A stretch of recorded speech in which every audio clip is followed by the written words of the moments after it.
ഇതിൽ ഏറ്റവും toughest raise എന്ന് പറയുന്നതാണ് ദാക്കാർ. ദാക്കാറിൻ്റെ പ്രത്യേകത എന്ന് പറഞ്ഞാൽ 14 ദിവസത്തെ റേസാണ്. അപ്പോൾ ഒരു റൈഡർ രാവിലെ സ്റ്റാർട്ട് എടുത്തിട്ട് ടെൻറ്റിൽ നിന്ന് പോയി കഴിഞ്ഞാൽ 8 മണിക്കൂർ 9 മണിക്കൂർ റേസാണ്. നമ്മൾ 5 റൈഡേഴ്സാണ് ഉള്ളത്, ഇൻക്ലൂഡിങ് രാഹുൽ ഗാന്ധി. നമ്മൾ രാവിലെ റൈഡ് സ്റ്റാർട്ട് ചെയ്യുന്ന സമയത്ത് ബ്ലൂടൂത്തിൽ കണക്ട് ചെയ്തിട്ടാണ് ഓടിക്കുക. യാത്ര പോകുന്ന സമയത്ത് നിങ്ങൾ വണ്ടിയിലൊക്കെ രാവിലെ കണക്ട് ചെയ്താൽ പിന്നെ വൈകിട്ട് ഇത് റൈഡ് തീരുമ്പോഴാണ് ഈ ഇത് ഓഫ് ചെയ്യേണ്ടത്. ടോപ്പിക്സ് അതാണ് ഇതിൻ്റെ ഒരു അൺബിലീവബിൾ ആയിട്ടുള്ളതാണ്. നിങ്ങൾക്ക് ബാംഗ്ലൂർ ഡേയ്സിൽ ഫിനിഷ് ചെയ്ത പോലെ ലാസ്റ്റ് കോർണറിൽ ജമ്പ് അടിച്ച് ഫിനിഷ് ചെയ്യുന്ന പോലെ നമ്മൾ ബാൻഡിഡോസിൻ്റെ റൈഡർ ആ റേസ് മൊത്തമായിട്ട് ഓടിച്ച് ഫൈനൽ ലാപ്പിൽ ഫൈനൽ കോർണറിൽ ഒരു ഫോട്ടോ ഫിനിഷ് എന്നൊക്കെ പറയുന്ന രൂപത്തിൽ, അല്ലെങ്കിൽ ആ സിനിമയെ വെല്ലുന്ന തരത്തിലുള്ള ഒരു ഫിനിഷിങ് അവിടെ നടത്തി. ഈ റൈഡ് എന്ന് പറയുന്നതിൽ ഏറ്റവും ഇമ്പോർട്ടൻ്റ് അതാണ്, ഒരു ബ്രദർഹുഡാണ്, ഭയങ്കര സ്നേഹം.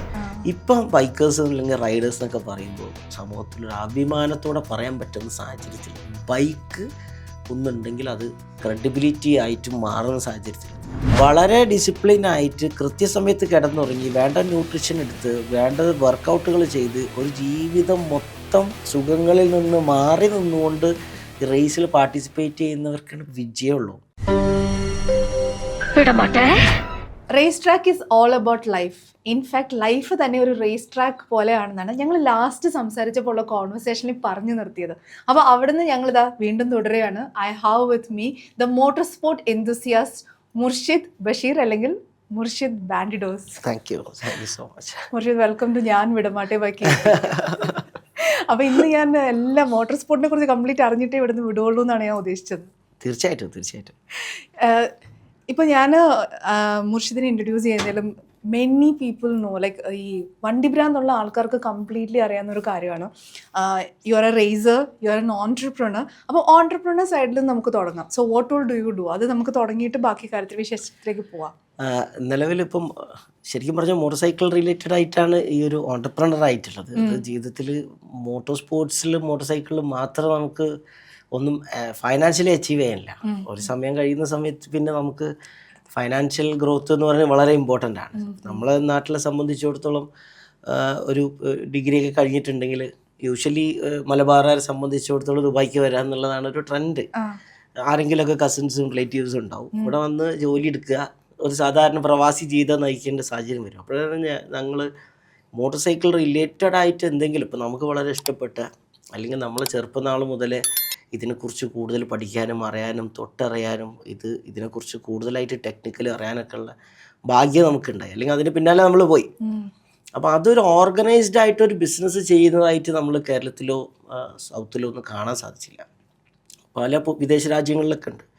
അപ്പോൾ അതൊക്കെ നമ്മളൊരു ഓപ്പർച്യൂണിറ്റി ആയിട്ട് കണ്ട്, നമ്മളെപ്പോലെ റൈഡിങ് ഇഷ്ടപ്പെടുന്ന ഒരുപാട് ആളുകളുണ്ട് സത്യത്തിൽ. അവർക്ക് ഇതിന് പിന്നാലെ ഓടാനുള്ള ഒരു സമയമില്ല എന്നുള്ളതാണ്.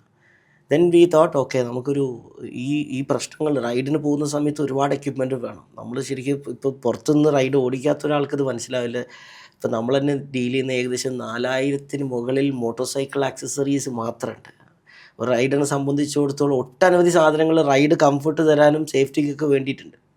ഇതൊക്കെ നമ്മൾ പുറത്തുനിന്ന് ആദ്യം പ്രിപ്പയർ ചെയ്യുക. പിന്നെ എന്തുകൊണ്ട് നമ്മൾ നാട്ടിൽ കൊണ്ടുവന്നുകൂടാന്നുള്ളൊരു ചിന്ത വന്നു. പിന്നെ നമ്മൾ ഇമ്പോർട്ട് ചെയ്യാൻ വേണ്ടി തുടങ്ങി. അങ്ങനെ നമ്മൾ കേരളത്തിൽ ആദ്യമായിട്ട് ഇത് സ്റ്റാർട്ട് ചെയ്ത സമയത്ത് സത്യത്തിൽ ഓൺട്രപ്രണർ എന്ന് പറയുമെങ്കിൽ കൂടെ നമ്മൾ പാഷൻ റൈഡിങ്ങും റേസിങ്ങും ഒക്കെ ആണ്. പക്ഷേ ബിസിനസ് സംതിങ് വെരി ഡിഫറെൻറ്റ്. അതിൽ ഒട്ടനവധി കാര്യങ്ങളുണ്ട്. അതിൽ ഓപ്പറേഷൻ വരുന്നുണ്ട്, ഫൈനാൻസ് വരുന്നുണ്ട്, മാർക്കറ്റിംഗ് വരുന്നുണ്ട്, പല കാര്യങ്ങളും ഉൾപ്പെടുന്നതാണ്. പക്ഷേ അതൊക്കെ പഠിക്കാൻ വേണ്ടി കുറച്ച് വർഷങ്ങളെടുത്തു ലേൺ ചെയ്യാൻ. കാരണം നമ്മൾ മറ്റ് സ്ഥാപനത്തിന് പോയിട്ട് എന്താണെന്ന് പഠിച്ചിട്ടില്ല, എങ്ങനെ മാനേജ് ചെയ്യണമെന്നറിയില്ല. അപ്പോൾ നമ്മൾ വീഴ്ചകളിലൂടെ തെറ്റുകളിലൂടെ ഒരുപാട് പഠിച്ചു. പിന്നീട് ഒരു കംബാക്കായിരുന്നു ശരിക്കും പറഞ്ഞു. നമ്മളൊന്നും ഈ ബിസിനസ് കൊണ്ടോ ഇതുകൊണ്ടൊന്നും രക്ഷപ്പെടില്ല എന്നുള്ളതാണ് എല്ലാവരും കരുതിയിട്ടുള്ളത്. അതാരും തെറ്റു പറയാൻ പറ്റില്ല. ബിക്കോസ് നമ്മളൊരു വലിയ സ്റ്റോർ ഓപ്പൺ ചെയ്യണമെന്ന് പറയുന്ന സമയത്ത് തന്നെ ആളുകൾ പറയുന്നത് വേണ്ടാത്തൊരു പൈസ കൊണ്ട് ഇടലാണത്. കാരണം എന്ന് പറഞ്ഞാൽ ഇതിൻ്റെ ഭ്രാന്തുള്ള നമ്മൾ കുറച്ച് ആളുകൾ മാത്രമേ ഉള്ളൂ. പക്ഷേ ദൈവാനുഗ്രഹം കൊണ്ട് നമ്മൾ അങ്ങനെ ഒരു ബിസിനസ് ഒരു വലിയ രൂപത്തിലൊന്ന് ചെയ്യാൻ വേണ്ടി ശ്രമിച്ചു. ശരിക്കും പറഞ്ഞാൽ അങ്ങനെ ഒരു വലിയ രൂപത്തിൽ ചെയ്തതാണ് ഒരു നല്ല ഇമ്പാക്റ്റ് ഉണ്ടായത്. അതൊരു ധൈര്യം കാണിച്ചതോടുകൂടി ബൈക്കിംഗ് കമ്മ്യൂണിറ്റിക്ക് കംപ്ലീറ്റ് ഒരു ധൈര്യം വന്നു. കാരണം ഇത് കുറച്ചും കൂടെ ഓർഗനൈസ്ഡ് ആയിട്ട് ചെയ്യുന്ന, വിശ്വാസ്യതയോടെ വാങ്ങിക്കാൻ പറ്റുന്ന ആളുകളാണ് എന്നുള്ളത്. സാധാരണ ഒരു ഓണ്ടർപ്രണറിൽ നിന്ന് നമ്മൾ ഇത് പാഷൻ ഡ്രിവൺ ബിസിനസ്സും കൂടാണ്. നമുക്കറിയാം ഏത് ബൈക്കിന് എന്താ വാങ്ങിക്കേണ്ടത്, എന്താണ് കൊടുക്കേണ്ടത് എന്നുള്ളത്. ബിക്കോസ് നമുക്കൊരാളെ അറിഞ്ഞുകൊണ്ട് എന്തെങ്കിലും ഒരു ലാഭത്തിന് വേണ്ടി പറ്റിക്കാനും പറ്റില്ല. ബിക്കോസ് നമ്മളിത് പ്രശ്നങ്ങളൊക്കെ നേരിട്ട് വന്നിട്ടുള്ള ആളുകളാണ്. അതുകൊണ്ട് നമ്മൾ വളരെ ആത്മാർത്ഥമായിട്ട് ആ ഒരു സൊല്യൂഷൻ കാണുക എന്നുള്ളതാണ്. താൽക്കാലിക സൊല്യൂഷൻ അല്ല, ലൈഫ് ടൈം സൊല്യൂഷനാണ്. അങ്ങനെ ആ ഒരു ബിസിനസ് സത്യത്തിൽ ഇങ്ങനെ നമ്മളൊരു 4-5 പേരാണ് ബിസിനസ് ഉള്ളത്. റേസിംഗ് പാർട്ട്നേഴ്സാണ്. റേസിലൂടെ പരിചയപ്പെട്ടിട്ടുള്ള സുഹൃത്തുക്കളാണ് തൃശ്ശൂരുള്ള ഭാനു, വിനു, മഹേഷ്, ഷിയാസ്. നമ്മളങ്ങനെ 4-5 ആളിൽ നിന്ന് തുടങ്ങിയിട്ട് ഇന്നിപ്പോൾ നമുക്ക് ഏകദേശം 300 ആളുകൾ വർക്ക് ചെയ്യുന്ന ഒരു കമ്പനിയാണ്. ഡിഫറെൻറ്റ് സെഗ്മെൻറ്റിൽ നമ്മൾ ഇ-കോമേഴ്സ് ഉണ്ട്, റീറ്റെയിൽ സെഗ്മെൻറ്റ് ഉണ്ട്, ഹോൾസെയിൽ ഡിസ്ട്രിബ്യൂഷൻ ഉണ്ട്, മാനുഫാക്ചറിങ് ഉണ്ട്, ഗ്ലോബലി പല സ്ഥലങ്ങളിൽ സപ്ലൈ ചെയ്യുന്നുണ്ട്. ഇങ്ങനെയാണ് ഇപ്പോൾ ബിസിനസ്സിൻ്റെ ഒരു പൊസിഷനിങ്. ഞാൻ ഇങ്ങനെ ഒരു വീഡിയോ കണ്ടിരുന്നു 2024 റെസൊല്യൂഷൻസിനെ കുറിച്ച് പറയുന്ന ഒരു കാര്യം. അതിനകത്ത് അഡ്വഞ്ചർ തിങ്സ് ചെയ്യണമെന്ന്. അപ്പം ഞാൻ കണ്ടപ്പോൾ വിചാരിച്ച ഇനി എന്ത് അഡ്വഞ്ചർ കാര്യമാണ് ചെയ്യേണ്ടത്? കാരണം എന്ന് വെച്ച് കഴിഞ്ഞാൽ I so you sky diving, കുറേ റേസിംഗ് ചെയ്യുന്ന വലിയ കുറേ അധികം റേസിംഗ് ഇവന്റ്സ് നടത്തുന്നത് കണ്ടിട്ടുണ്ടായിരുന്നു. സോ എങ്ങനെയുണ്ടായിരുന്നു ഈ റെസൊല്യൂഷൻ? എന്തുകൊണ്ടാണ് ഈ ഇത് വേണം അഡ്വഞ്ചർ റെസൊല്യൂഷൻ എടുത്തതും എത്രമാത്രം അത് ഇംപ്ലിമെന്റ് ചെയ്തു? എങ്ങനെ അത് പോയി? റെസൊല്യൂഷൻ ശരിക്കും 2023 റെസൊല്യൂഷനാണ് കണ്ടിട്ടുണ്ടാവുക. അതിൽ ഞാൻ സ്റ്റാർട്ട് ചെയ്തത് ശരിക്കും പറഞ്ഞാൽ സ്കൈ ഡൈവിലാണ്. ജാനുവരി ഫസ്റ്റ് വീക്കിൽ തന്നെയാണ് ചെയ്തത്. അപ്പം പിന്നീട് അങ്ങോട്ട് ഫുൾ അഡ്വഞ്ചർ യാത്രകൾ തന്നെയാണ്. അഡ്വഞ്ചറാണ് ശരിക്കും നമ്മളെ നിലനിൽപ്പിനെ ഫ്യൂവൽ ചെയ്യണത്. അപ്പാർട്ട് ഫ്രം മേക്കിംഗ് മണി കുറേ റൈഡ് പോവുക, അല്ലെങ്കിൽ ഒരു ഉള്ളിൽ ആ ഒരു അഡ്രിനാലിൻ റഷ് വളരെ ഇമ്പോർട്ടൻ്റ് ആണ്. അതാണ് നമ്മൾ ബിസിനസ്സിൽ ഒരു റിഫ്ലക്റ്റ് ചെയ്യുന്നത്. നമ്മൾ ചെയ്യുന്ന ആക്ടിവിറ്റിക്ക് കൂടെ നമ്മളെ തന്നെ ഫ്യൂവൽ ചെയ്യാനൊക്കെ വളരെ വളരെ ഹെൽപ്ഫുൾ ആവുന്നത് അഡ്രിനാലിൻ റഷാണ്. അപ്പോൾ ഇതിന് ഞാൻ ചെയ്യുന്നത് ഇപ്പോൾ ഈ സ്കൈ ഡൈവിങ് അല്ലാതെ ഇപ്പോൾ ഇവിടെ ഡ്രിഫ്റ്റിൻ്റെ ഒരു സാധനത്തിൽ അതെനിക്ക് സെയിം ഒരു ഫീൽ തന്നെ കിട്ടി. കാരണം കാറ് കൊണ്ടൊന്നും നമ്മളൊരു സ്പീഡിൽ പോയിട്ട് അതങ്ങോട്ട് ഒന്നും ഇങ്ങനെ ബ്രേക്ക് ചെയ്ത് ഡ്രിഫ്റ്റ് ചെയ്യാന്ന് പറയുന്ന സമയത്ത് ഭയങ്കര ഒരു ഫീലാണ്. കാരണം അത് മറയോ ഇല്ലയെന്ന് നമുക്കറിയില്ല. അതൊക്കെ നമ്മൾ ചെയ്ത് നോക്കിയാൽ തന്നെ അറിയാൻ പറ്റുള്ളൂ. അപ്പോൾ അങ്ങനെയുള്ള റഷുകൾ നമ്മൾ ആദ്യമൊക്കെ സ്കൂൾ പഠിക്കുന്ന സമയത്ത് അഡ്രിനാലിൻ റഷ് എന്ന് പറയുന്ന സമയത്ത് നമ്മൾ റോഡിലെ അഭ്യാസങ്ങൾ കാണിക്കുക, ബസ്സിൻ്റെ ഇടയിൽ കൂടെ കാറിൻ്റെ ഇടയിൽ കൂടെ ഒക്കെ എടുത്ത് പോകുന്ന സമയത്ത് നമുക്ക് റഷ് കിട്ടും. പക്ഷേ അതൊന്നും വളരെ ഇല്ലീഗലാണ് എന്നുള്ളത് നമ്മൾ കുറച്ചും കൂടി കഴിയുമ്പോഴാണ് തിരിച്ചറിയാം. ഇപ്പോൾ വളരെ ക്ലോസ്ഡ് എൻവയോൺമെൻറ്റിൽ ദുബായ് ശരിക്കും അതിന് പറ്റിയ നഗരമാണ്. ഒരുപാട് അഡ്വഞ്ചർ ചെയ്യാൻ പറ്റുന്ന, അല്ലെങ്കിൽ ഈ അഡ്രിനാലിൻ റഷ് കിട്ടുന്ന ഒരുപാട് സംഭവങ്ങളുണ്ട്. ഇപ്പോൾ ഈ 2025 ഏറ്റവും ഫസ്റ്റ് സാധനം ഈ അഡ്വഞ്ചർ എന്ന് ഞാൻ ചെയ്തിട്ടുള്ളത് ധാക്കാർ റാലിയാണ്. ധാക്കാർ റാലി. അതും എനിക്ക് അതിന് ഏറ്റവും ഫാൻസി തോന്നിയൊരു കാര്യം, നമ്മൾ സംസാരിക്കുമ്പോഴാണ് ഞാനത് പോയി നോക്കുമ്പോൾ സൗദി അറേബ്യയിലാണ് ഇത് നടത്തിയിരിക്കുന്നത്. എപ്പോഴാണ് സൗദി അറേബ്യ ഇതിലൊക്കെ ഹബ്ബ്? കാരണം ഞാൻ എൻ്റെ കുറേ നാൾ സൗദി അറേബ്യയിലായിരുന്നു സ്കൂളിംഗ് ഒക്കെ ചെയ്തത്. അപ്പം ഗ്രോയിങ് അപ്പ് നമുക്ക് ഇങ്ങനത്തെ ഒരു കൾച്ചറിനെ കുറിച്ച് നമ്മൾ കേട്ടിട്ടില്ല. അപ്പം എവിടെയായിരുന്നു ഇത്, എവിടെ വെച്ചിട്ടായിരുന്നു, എന്താണ് ഈ സംഭവം? Because near death experiences, death നടത്തുന്ന എക്സ്പീരിയൻസസ് ഒരുപാട് ഡെത്ത് നടക്കുന്ന ഒരു റേസ് ഇവൻ്റ് ആണ്. അതുകൊണ്ട് 2025 സ്റ്റാർട്ട് തന്നെ നല്ലൊരു റഷിലാണ്. Because I was with Hero race team. ഹീറോനെ റെപ്രസെൻ്റ് ചെയ്തിട്ടാണ് പോയിട്ടുണ്ടായത്. ഇതൊരു എക്സ്പെൻസീവ് സ്പോട്ടാണ്. നമ്മൾ കാണുന്ന പോലത്തെ ഒരു റേസ് മാത്രമല്ല. ഒരു റൈഡർ ഈ റേസിൽ പങ്കെടുക്കണമെങ്കിൽ നമ്മളെ ഇന്ത്യൻ മണി എന്ന് പറയുമ്പോൾ ഒരു 1.5 CR പാർട്ടിസിപ്പേഷൻ കോസ്റ്റാണ്. ഇതിലിപ്പോൾ നമ്മൾ ടിക്കറ്റ് എടുത്ത് കയറാൻ നോക്കിക്കഴിഞ്ഞാൽ ഒരു സാധാരണക്കാരന് പെട്ടെന്ന് ടിക്കറ്റ് കിട്ടില്ല. If you are representing any other team, ഒരു ദിവസത്തെ ടിക്കറ്റ് എമൗണ്ട് എന്ന് പറയുന്നത് 80,000 റുപ്പീസാണ് ഇന്ത്യൻ മണി. നിങ്ങൾക്ക് അതിൻ്റെ അകത്ത് കയറി ഇതെല്ലാം കാണണമെങ്കിൽ, ഇത് ഈ ടീം സെറ്റപ്പൊക്കെ കാണണമെങ്കിൽ, അപ്പോൾ അതിങ്ങനെ ഒരു ഭാഗ്യം ലഭിച്ചു. ഈ ധാക്കാറിൻ്റെ പ്രത്യേകത എന്ന് പറയുന്നത് എന്ത് വേണമെങ്കിലും സംഭവിക്കുക. ഡെസേർട്ടിൻ്റെ ഉള്ളിലൂടെ വളരെ ഇന്നർ ഡെസേർട്ടിലാണ് റൈഡേഴ്സ് ഓടിക്കുക. ബീഷ എന്ന് പറയുന്ന സ്ഥലത്താണ് സൗദി അറേബ്യയിൽ ഇത് നടന്നത്. സൗദി ശരിക്കും പറഞ്ഞാൽ ഇപ്പോൾ നമ്മൾ ഈ കഴിഞ്ഞ ഒരു 5-6 വർഷങ്ങളിൽ ഭയങ്കരമായിട്ടുള്ള വ്യത്യാസങ്ങളാണ്. ഈ 2020 മുതലാണ് ഈ ധാക്കാർ അവിടെ നടക്കാൻ തുടങ്ങിയത്. അല്ലെങ്കിൽ ആദ്യം അർജൻറ്റീന, അതുപോലെ തന്നെ ലാറ്റിൻ അമേരിക്കയിലൊക്കെയാണ് ഇത് നടന്നിട്ടുണ്ടായത്. ആഫ്റ്റർ ദാറ്റ് 2020 സൗദി അറേബ്യയിൽ വന്നു. പിന്നെ കണ്ടിന്യൂസ് സൗദിയാണ്. ബിക്കോസ് സൗദി ഇപ്പോൾ ഏറ്റവും കൂടുതൽ പ്രൊമോട്ട് ചെയ്യുന്നത് സ്പോർട്സും, എല്ലാ സ്പോർട്സും, മോട്ടോർ സ്പോർട്സ് ആണെങ്കിലും ഫുട്ബോൾ ആണെങ്കിലും ഇപ്പോൾ ക്രിക്കറ്റ് ആണെങ്കിലും എല്ലാം സൗദിയിലേക്ക് ആകർഷിക്കാൻ വേണ്ടി ജനങ്ങൾ. സൗദി ആദ്യത്തെ പോലെ ഒരു വളരെ ഒരു ക്ലോസ്ഡിൽ നിൽക്കുന്ന ഒരു കൺട്രി അല്ല. ബാരിയേഴ്സൊക്കെ കുറേ മാറ്റിയിട്ട് കുറച്ചും കൂടെ ആളുകൾ വെൽക്കമിങ് ആക്കിയിട്ടുള്ള ഒരു പ്രവണതയാണ് ഇപ്പോൾ കണ്ടുകൊണ്ടിരിക്കുന്നത്. അതുകൊണ്ട് തന്നെ നല്ല നല്ല പ്രോജക്റ്റുകൾ ഇപ്പോൾ മോട്ടോർ സ്പോർട്സിനൊക്കെ ദിസ് ഈസ് ആക്ച്വലി ഹ്യൂജ്, ഒരു ബില്യൺ ഇൻവെസ്റ്റ്മെൻ്റ് ഉള്ള സ്പോർട്ടിലാണ് ഇപ്പോൾ സൗദി സ്പെൻഡ് ചെയ്തിട്ടുള്ളത്. ഇത് പക്ഷേ കണ്ടിന്യൂസ് ആയിട്ട് ഇവർ ഓടിച്ചുകൊണ്ടിരിക്കുകയാണ്, അല്ലെങ്കിൽ നിർത്തുന്നില്ല. എങ്ങനെ ധാക്കാർ എന്ന് പറഞ്ഞാൽ ശരിക്കും പറഞ്ഞാൽ ഒരു വർഷത്തിലൊരു റേസാണ് ധാക്കാർ. വർഷത്തിൽ ഒരു റേസ് ജാനുവരി ഈ ഒരു ഫസ്റ്റിലാണ് തുടങ്ങുക. വേൾഡ് ചാമ്പ്യൻഷിപ്പ് എന്ന് പറയുമ്പോൾ 5-6 റേസുകളുണ്ടാവും. ഈ 5-6 റേസിൽ ഏറ്റവും കൂടുതൽ പോയിന്റ് കിട്ടുന്ന ആളാണ് വേൾഡ് ചാമ്പ്യൻ ആവും. അത് ക്ലിയർ ആണോ? അത് മനസ്സിലായി. ഇപ്പോൾ കുറച്ച് ടോപ്പിക്ക് കുറച്ച് ഇത് നല്ലതാണ്, ആളുകൾക്കും കൂടെ മനസ്സിലാക്കണം എന്നുള്ളത് കൊണ്ടാണ് ഞാനത് അതിനെക്കുറിച്ച് പറയുന്നത്. വേൾഡ് ചാമ്പ്യനായിട്ട് ഒരു റാലി ഡ്രൈവറോ റൈഡറോ വരണമെങ്കിൽ മൾട്ടിപ്പിൾ റേസുകൾ, ഇപ്പോൾ ഒന്ന് സൗദിയിലെ റേസ്, അടുത്തത് ഇപ്പോൾ അബുദാബി ഡെസേർട്ട് ചാലഞ്ച് എന്ന് പറഞ്ഞിട്ട് ഇപ്പോൾ വരാൻ പോകുന്നുണ്ട്, അത് രണ്ടാമത്തത്. ഇങ്ങനെ പല രാജ്യങ്ങളിലായിട്ട് 6 റേസുകളുണ്ടാവും. ഈ 6 റേസിൽ ഏറ്റവും കൂടുതൽ പോയിന്റ് കിട്ടുന്ന ആളാണ് വേൾഡ് ചാമ്പ്യൻ. ഇതിൽ ഏറ്റവും ടഫസ്റ്റ് റേസ് എന്ന് പറയുന്നതാണ് ദാക്കാർ. ദാക്കാറിൻ്റെ പ്രത്യേകത എന്ന് പറഞ്ഞാൽ 14 ദിവസത്തെ റേസാണ്. അപ്പോൾ ഒരു റൈഡർ രാവിലെ സ്റ്റാർട്ട് എടുത്തിട്ട് ടെൻറ്റിൽ നിന്ന് പോയി കഴിഞ്ഞാൽ 8 മണിക്കൂർ 9 മണിക്കൂർ റേസാണ്. അതായത് ഇപ്പോൾ മൗണ്ടൻസിൻ്റെ ഉള്ളിൽ കൂടെ ഓടിക്കണം, അതിൻ്റെ ഇടയിൽ സാൻഡ് ഡ്യൂൺസ് ഉണ്ടാവും, രാത്രി ഓടിക്കേണ്ട സാഹചര്യം വരും. Highly tough terrains. എങ്ങനെ വേണം, ഇപ്പോൾ ഡ്യൂൺസിൻ്റെ പ്രത്യേകത എന്ന് പറഞ്ഞാൽ നമ്മൾ കാറിൽ ഇപ്പോൾ ദുബായിലൊക്കെ ആണെങ്കിൽ ഡ്യൂൺസിൽ കയറിയിട്ടുണ്ടാവും, നമ്മൾ അറ്റ്ലീസ്റ്റ് ഒരു എക്സ്പീരിയൻസ് ചെയ്യാനെങ്കിലും ഇവിടെ കയറിയിട്ട്. അപ്പോൾ നമുക്കറിയാം ഇത് ഡ്യൂൺസിൽ കയറിയിട്ടുണ്ടെങ്കിൽ ഇറങ്ങിയാൽ തന്നെ മുകളിലേക്ക് കയറുമ്പോൾ അറിയില്ല താഴേക്ക് എത്ര ഇറക്കേണ്ടത്. ഇങ്ങനെയാണ് ഇതിൻ്റെ റൂട്ട് മാപ്പ് വരാം. റേസ് തുടങ്ങുന്നതിൻ്റെ 5 മിനിറ്റ് മുന്നേ റോഡ് ബുക്ക് എന്ന് പറയുന്ന ഒരു സെറ്റപ്പ് കൊടുക്കും. റോഡ് ബുക്കിൽ സൈനേജുകളാണ് ഉണ്ടാവുക. വഴി ഒരിക്കലും GPS നമ്മൾ ഗൂഗിൾ മാപ്പിൽ പറയുന്ന പോലെ കാണിക്കില്ല. ഈ സൈനേജ് പഠിക്കാൻ തന്നെ നമ്മൾ വർഷങ്ങളെടുക്കും. ഇത് സ്പെയിനിൽ ഇതിൻ്റെ അക്കാഡമിയൊക്കെ ഉണ്ട്. അതിൽ കംപ്ലീറ്റ് കാണിക്കും എത്ര മീറ്റർ പോയി കഴിഞ്ഞാൽ റൈറ്റ് എടുക്കണോ ലെഫ്റ്റ് എടുക്കണം, അങ്ങനത്തെ സൈനേജുകളിലൂടെ മാത്രമേ യാത്ര ചെയ്യാൻ പറ്റുള്ളൂ. അപ്പോൾ ഇത് തെറ്റാനുള്ള സാധ്യത കൊടുക്കും. തെറ്റിയാൽ എങ്ങനെയാണ് ഇത് തിരിച്ച് ലക്ഷ്യസ്ഥാനത്ത് എത്താൻ ഭയങ്കര ഡിഫിക്കൽട്ടാണ്. അങ്ങനെ പലരും മരണപ്പെടും. വഴി തെറ്റിയിട്ടൊക്കെ മുന്നേ ആളുകൾ മരണപ്പെട്ടിട്ടുണ്ട്. തിരിച്ച് ഇത് ഡെസേർട്ട് എന്ന് പറയുമ്പോൾ നമ്മൾ ഇവിടുന്ന് കാണുന്ന ചോക്ലേറ്റ് ഡെസേർട്ട് അല്ല, ഇന്നർ ഡെസേർട്ട് പോയി കഴിഞ്ഞാൽ പിന്നെ ഒരു വഴിയില്ല. നമ്മൾ കടലിലേക്ക് നോക്കിയ പോലത്തെ ഒരു ഫീലാണ്, വഴിയില്ല. നമ്മൾ ഏത് ഭാഗത്തേക്കെന്ന് വെച്ചിട്ട് പോകാൻ ഈ ഇവൻ്റ് തന്നെ ദക്കാർ തന്നെ തുടങ്ങിയിട്ടുള്ളത് ഇങ്ങനെയാണ്.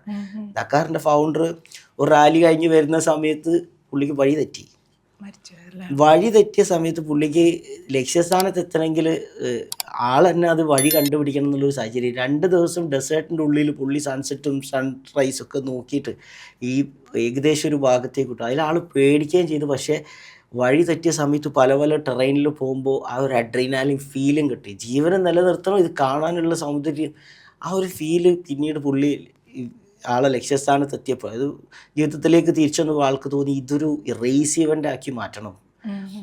അപ്പോൾ അങ്ങനെയാണ് ഈ ദാക്കാറിൻ്റെ ഒരു തുടക്കം കുറിക്കുന്നത്. അതങ്ങോട്ട് തുടങ്ങിയ മുതൽ ഇതുവരെ നിന്നിട്ടില്ല. 2008 ഒരു പ്രാവശ്യം ഒരു ടെററിസ്റ്റ് ഇഷ്യൂ കാരണം നിന്നിട്ടുള്ളൂ. അവിടെ നിന്ന് അങ്ങോട്ട് മരണങ്ങൾ ഒരുപാടുണ്ടായി. ഈ കണ്ടുപിടിച്ച ആളടക്കം മരണപ്പെട്ടു. പുള്ളി ഹെലികോപ്റ്റർ ക്രാഷിലാണ് മരിച്ചത്. ദക്കാറിൽ ഒരുപാട് ഹെലികോപ്റ്റേഴ്സ് ഉണ്ടാവും. കാരണം ഇത് അത്രയും ഡെസേർട്ടിൻ്റെ ഇന്നർ ഡെസേർട്ടിലാണ്. 17 ഹെലികോപ്റ്റർ തന്നെ ഉണ്ട്. അത് മീഡിയക്ക് വേണ്ടിയിട്ടുള്ളുണ്ട്, നമ്മൾ കാഷ്വാലിറ്റിക്ക് വേണ്ടിയിട്ടുള്ളതൊക്കെ ഉണ്ട്. അപ്പോൾ ഈ 14 ദിവസത്തെ റൈഡിൽ രാവിലെ ഒരാൾ റൈഡൊന്നും സ്റ്റാർട്ട് ചെയ്ത് കഴിഞ്ഞാൽ പല ആളുകൾ തിരിച്ചു വരവ് എന്ന് പറയുന്നത് പല രൂപത്തിലായിരിക്കും. ചിലത് കൈ കാലൊക്കെ പൊട്ടിയിട്ടായിരിക്കും. ഈ ഡ്യൂൺസിൽ ഞാൻ നേരത്തെ പറഞ്ഞാൽ കയറിയിട്ട് ഇറങ്ങിക്കഴിഞ്ഞാൽ അറിയുള്ളൂ ഇത് എത്രമാത്രം ഹാർഡ് ഡ്യൂൺസ് ആയിരുന്നു. പക്ഷേ അതുകൊണ്ട് ആദ്യം തന്നെ സ്ലോ ആക്കിയിട്ട് അവർക്ക് കയറാൻ പറ്റില്ല. അവർ ആ വരണ വരവിൽ തന്നെ ഈ സ്പീഡിൽ തന്നെ അടിച്ചു പോകും. അങ്ങനെ അടിക്കുമ്പോൾ തുടങ്ങി ജമ്പ് ചെയ്ത സമയത്ത് ചിലപ്പോൾ 20 അടി താഴ്ചയിലായിരിക്കും ഉണ്ടാവുക. നേരെ താഴെ വീണ് കഴിഞ്ഞാൽ അവിടെ തന്നെ മരണപ്പെട്ടു പോയിട്ടുള്ള ആളുകളുണ്ട്. പിന്നീട് പല പല ഇഞ്ചുറികളായിട്ട് വരുന്ന ആളുകളുണ്ട്. അപ്പോൾ ഈ 14 ദിവസം കഴിഞ്ഞ് ഓരോരോ റൗണ്ടിൽ നമ്മൾ ഏറ്റവും പോയിന്റിൽ മുന്നിലേക്ക് വന്നാൽ മാത്രമാണ് അതിൽ വിൻ ചെയ്യാൻ പറ്റുക. 14 ഡേ എന്ന് പറയുമ്പോൾ ഭയങ്കര തണുപ്പാണ്. സൗദി അറേബ്യ ദുബായിനേക്കാളും ഭയങ്കര തണുപ്പാണ്. അതും ഡെസേർട്ട് എന്ന് പറയുമ്പോൾ നമുക്കറിയാം ഭയങ്കര എക്സ്ട്രീം വെതർ. എന്നാലും ചൂടാണെങ്കിലോ ഭയങ്കര ചൂട്. പിന്നെ ഈ പൊടിക്കാറ്റും അതൊക്കെ ഭയങ്കര ഡിഫിക്കൽട്ട്. ഇതൊക്കെ തരണം ചെയ്തിട്ട് വേണം റൈഡേഴ്സ് ഓടിക്കാൻ. പിന്നെ എന്തെങ്കിലും പറ്റിയിട്ടുണ്ടെങ്കിൽ നമ്മൾ തന്നെ ബൈക്ക് റെഡിയാക്കണം. അല്ല ഇവർ അത് ഞാൻ വായിച്ചു, എൻഡ്യൂറൻസ് എന്ന് പറഞ്ഞ ഒരു റേസ് പോലെയാണ് ഇതിനകത്ത് പോകുന്നത്. ഇപ്പൊ ഇവർ ജയിച്ചു കഴിഞ്ഞാൽ എന്തായിരിക്കും വിന്നറിന്? എന്താണ് വിന്നറിന് ലൈഫ് ടൈം അച്ചീവ്മെന്റ് ആണ്. അതായത് ഇതിനപ്പുറത്തേക്ക് ഇനി നേടാനില്ല ജീവിതത്തിൽ. ദക്കാർ അവർ തന്നെ പ്രൊമോട്ട് ചെയ്യണമെന്ന് പറഞ്ഞാൽ ഇതിന് നിങ്ങളൊരു പ്രൊഫഷണൽ റൈഡർ ആവണമെന്നില്ല. നിങ്ങളെ എൻഡ്യൂറൻസും നിങ്ങളെ എത്രമാത്രം നിങ്ങൾ ടെക്നിക്കലി സ്ട്രോങ് ആണ് എന്നുള്ളതൊക്കെ നമുക്ക് തന്നെ നമ്മളെ എത്രമാത്രം സ്ട്രോങ് ആണെന്ന് ചെക്ക് ചെയ്യാൻ പറ്റുന്ന ഒരു സ്പോട്ടായിട്ടാണ് കൺസിഡർ ചെയ്യുന്നത്. ഇതിലിപ്പം ഞാൻ ഭയങ്കര റൈഡർ ആവണമെന്നില്ല. ഇതിൽ റൈഡർ ആയതുകൊണ്ടും കാര്യമില്ല, ഇതിൽ കുറച്ച് ബുദ്ധി ഉപയോഗിക്കാനുണ്ട്. കാരണം അതിൻ്റെ റോഡ് ബുക്ക് എന്ന് പറയുന്ന സാധനം കുറച്ച് പഠിക്കണം, മാത്തമാറ്റിക്സ് ആണ് ഫുള്ളി. അപ്പോൾ അത് സ്പീഡിൽ പോകാൻ പറ്റാത്ത സ്ഥലങ്ങൾ അതിൽ മെൻഷൻ ചെയ്ത സ്പീഡിൽ പോകാൻ പാടില്ല. ചില സ്ഥലങ്ങളിൽ നേരത്തെ എത്തിക്കഴിഞ്ഞാൽ പോയിന്റ് കുറയും. അപ്പം വെറുതെ സ്പീഡ് പോകാമെന്ന് മാത്രമല്ല, ടെക്നിക്കലി കുറേ കാര്യങ്ങളും കൂടെ ഇതിലുണ്ട്. അതുകൊണ്ട് ഇത് വിജയിച്ച് കഴിഞ്ഞാൽ ഒരു എവറസ്റ്റ് കീഴടക്കിയിട്ടുള്ള ഒരു ഫീലിംഗ് ആണ് ഒരു വരുന്നത്. ഒരു അച്ചീവ്മെന്റ് ആയിരിക്കും ആ റൈഡറിന് കിട്ടുന്നത്. ഞാൻ അതും ഈ മുർഷിദ് പറഞ്ഞ സമയത്തൊക്കെ ഞാൻ ആലോചിക്കുക, ഇങ്ങനെ ഫാമിലിനെ വിട്ടും ഇത്രയും റിസ്ക് എടുത്തൊക്കെ എന്തിനായിരിക്കും ആൾക്കാർ ഇത് ചെയ്യുന്നത്, ഇത്രയും എമൗണ്ട് പേ ചെയ്ത്. അഡ്രിനലിൻ റഷ് എന്നുള്ള ഒരു കാര്യത്തിനപ്പുറം ഐ തിങ്ക് നമ്മൾ എന്തോ ലൈഫിൽ അതായിരിക്കും ഒരു റൈഡേഴ്സിന്റെ ഒരു ഭ്രാന്ത് എന്ന് പറയുന്നത്, ഒരു ഹൈ എന്ന് പറയുന്നത് അല്ലേ. പിന്നെ ബ്രാൻഡ്സിന് ഇപ്പോൾ KTM പോലത്തെ ഹീറോ പോലത്തെ അവരെ ബൈക്കിൻ്റെ സ്റ്റെബിലിറ്റി ചെക്ക് ചെയ്യാനും ബൈക്ക് എത്രമാത്രം സ്ട്രോങ് ആണ് എന്നുള്ളത് ഇതുപോലത്തെ റേസുകളിൽ വിജയിക്കുമ്പോൾ അവർക്ക് ആധികാരികമായിട്ട് പറയാം ഡക്കാർ വിൻ ചെയ്തിട്ടുള്ള ബ്രാൻഡാണ് ബൈക്കാണെന്നുള്ളത്. അതൊരു സൈഡിൽ അത് സ്പോൺസേഴ്സ് ആയിട്ട് റൈഡേഴ്സിന് കിട്ടും. പക്ഷെ റൈഡറെ സംബന്ധിച്ചിടത്തോളം ഒരു ലൈഫ് ഒരു ഡു ഓർ ഡൈ സീനിലാണ് ഉള്ളത്. ഇല്ലെങ്കിൽ പുറത്തായി, ഇല്ലെങ്കിൽ അച്ചീവ് ചെയ്യുകയാണെങ്കിൽ he's achieving something really big. ഇപ്പം നമ്മൾ മുർഷിദിൻ്റെ പേഴ്സണൽ കാര്യം പറഞ്ഞു കഴിഞ്ഞാലും ഇപ്പോൾ റൈഡ്സിനൊക്കെ പോകുന്ന സമയത്ത് നിയർ ഡെത്ത് സിറ്റുവേഷൻസ് ഉണ്ടാവും. ഞാൻ ചോദിക്കുന്നത് ഈ റേസ് ട്രാക്ക് ഒന്നുമല്ല, എനിക്ക് എപ്പോഴും മനസ്സിലുള്ള പേടിയുള്ള കാര്യം, നമ്മൾ നാട്ടിലൊക്കെ ലോങ് ഡിസ്റ്റൻസ് ഒക്കെ പോകുന്ന സമയത്ത് കുറേ അധികം ഈ അല്ലാതെ പുറത്തുനിന്നുള്ള എക്സ്റ്റേണൽ ഫാക്ടേഴ്സ് അങ്ങനെ എന്തെങ്കിലും ലൈഫിൽ അഫക്റ്റഡ് ആയിട്ടുണ്ടോ? ഈ ബാൻഡിറ്റ്സ് പോലത്തെ ആൾക്കാർ അങ്ങനത്തെ എന്തെങ്കിലുമൊക്കെ? സത്യത്തിൽ ഇപ്പം നമ്മുടെ നാട്ടിൽ റൈഡിങ് എന്നുള്ളത് വളരെ കോമൺ ആയിട്ടാണ് ഉള്ള സാഹചര്യത്തിലാണ് പോകണം. വളരെ റെയർ കേസിൽ ഇപ്പോൾ ഒരു ബീഹാർ പോലത്തെ അങ്ങനെയുള്ള സ്ഥലങ്ങളിൽ മാത്രമേ ഉള്ളൂ ഇപ്പോൾ ഇങ്ങനത്തെ ഒരു ക്രൈമായി കാണാനുള്ള സാധ്യത. പിന്നെ ഇപ്പോൾ എല്ലാവരും വളരെ ഗ്രൂപ്പ് റൈഡാണ് ചെയ്തുകൊണ്ടിരിക്കുന്നത്. ഇപ്പം നമ്മൾ കേരളത്തിനെ സംബന്ധിച്ചിടത്തോളം ഒരുപാട് പെൺകുട്ടികൾ, ഫീമെയിൽ റൈഡേഴ്സ് ഒരുപാട് കൂടി വരുന്നുണ്ട്. അവർ സോളോ ആയിട്ട് തന്നെ പോകുന്നുണ്ട്, ഓൾ ഇന്ത്യ പോയിട്ട് വരുന്നുണ്ട് ഇഷ്ടം പോലെ കുട്ടികൾ. അപ്പം നമ്മളതിന് ബിസിനസ് ചെയ്യുന്നതുകൊണ്ട് തന്നെ സ്റ്റോറിൽ വന്നിട്ട് അവർ ആക്സസറീസ് ഒക്കെ വാങ്ങിക്കും. പിന്നെ നമ്മൾ പല രൂപത്തിലുള്ള ഗൈഡൻസുകൾ കൊടുക്കാറുണ്ട്. അപ്പോൾ ഇപ്പം സത്യത്തിൽ ഇന്ത്യ എന്ന് പറയുന്നത് ലോകരാഷ്ട്രങ്ങൾ നോക്കിക്കാണുന്ന ഒരു സ്ഥലമായി മാറിയിട്ടുണ്ട്. ബിക്കോസ് നമ്മൾ ഈ ലേ ലഡാക്കും നമ്മുടെ ഇവിടുത്തെ ഇപ്പോൾ കേരളത്തിൽ തന്നെ ആണെങ്കിലും നല്ല മൗണ്ടൻസ്, അതുപോലെ തന്നെ ഈ ആലപ്പുഴ നല്ല നല്ല പിന്നെ ബീച്ച് സൈഡുകൾ എല്ലാം കൂടെ കിട്ടുന്നത് ഈ ഒരു സൈഡിൽ. അതിനപ്പുറത്തേക്ക് ഇപ്പം നമ്മൾ ഈ പറഞ്ഞ ലേ ലഡാക്ക് എന്നൊക്കെ പറയുന്ന ഒരു ഹെവനാണ് സത്യത്തിൽ. എനിക്ക് ബൈക്ക് ഓടിക്കാൻ അറിയില്ല, പോകാനും കുറച്ച് പേടിയുണ്ട്. എങ്കിലും എല്ലാവരുടെയും ഒരു പറയുമ്പോൾ ഒരു ഡ്രീം ഡെസ്റ്റിനേഷൻ, അതും ബൈക്കിൽ മസ്റ്റായിട്ട് ബൈക്കിലാണ് അത് എക്സ്പീരിയൻസ് ആണ്. ആ കാറ്റ് നമുക്ക് കിട്ടണം. നമ്മൾ ലൈഫിൽ ഒരുപാട് കാര്യങ്ങൾ ചിന്തിക്കാനും ഒരുപാട് അതിലൊരു അഡ്വഞ്ചർ ഉണ്ട്, അതിൽ അഡ്രിനാലിൻ ഉണ്ട്. ബിക്കോസ് ഫുള്ള് റോഡല്ല, കുറേ ഓഫ് റോഡാണ്, കുറേ നമ്മൾ വാട്ടർ ക്രോസിംഗ് ഉണ്ട്, ഇതൊക്കെ നമ്മൾ ക്രോസ് ചെയ്ത് കിടക്കണം. അപ്പോൾ നമ്മളിതൊക്കെ കിടക്കുന്ന സമയത്ത് നമുക്ക് പേഴ്സണൽ കോൺഫിഡൻസ് ഉണ്ടാക്കാൻ ചിലപ്പോൾ അതിൽ വീണൊക്കെ പോയേക്കാം.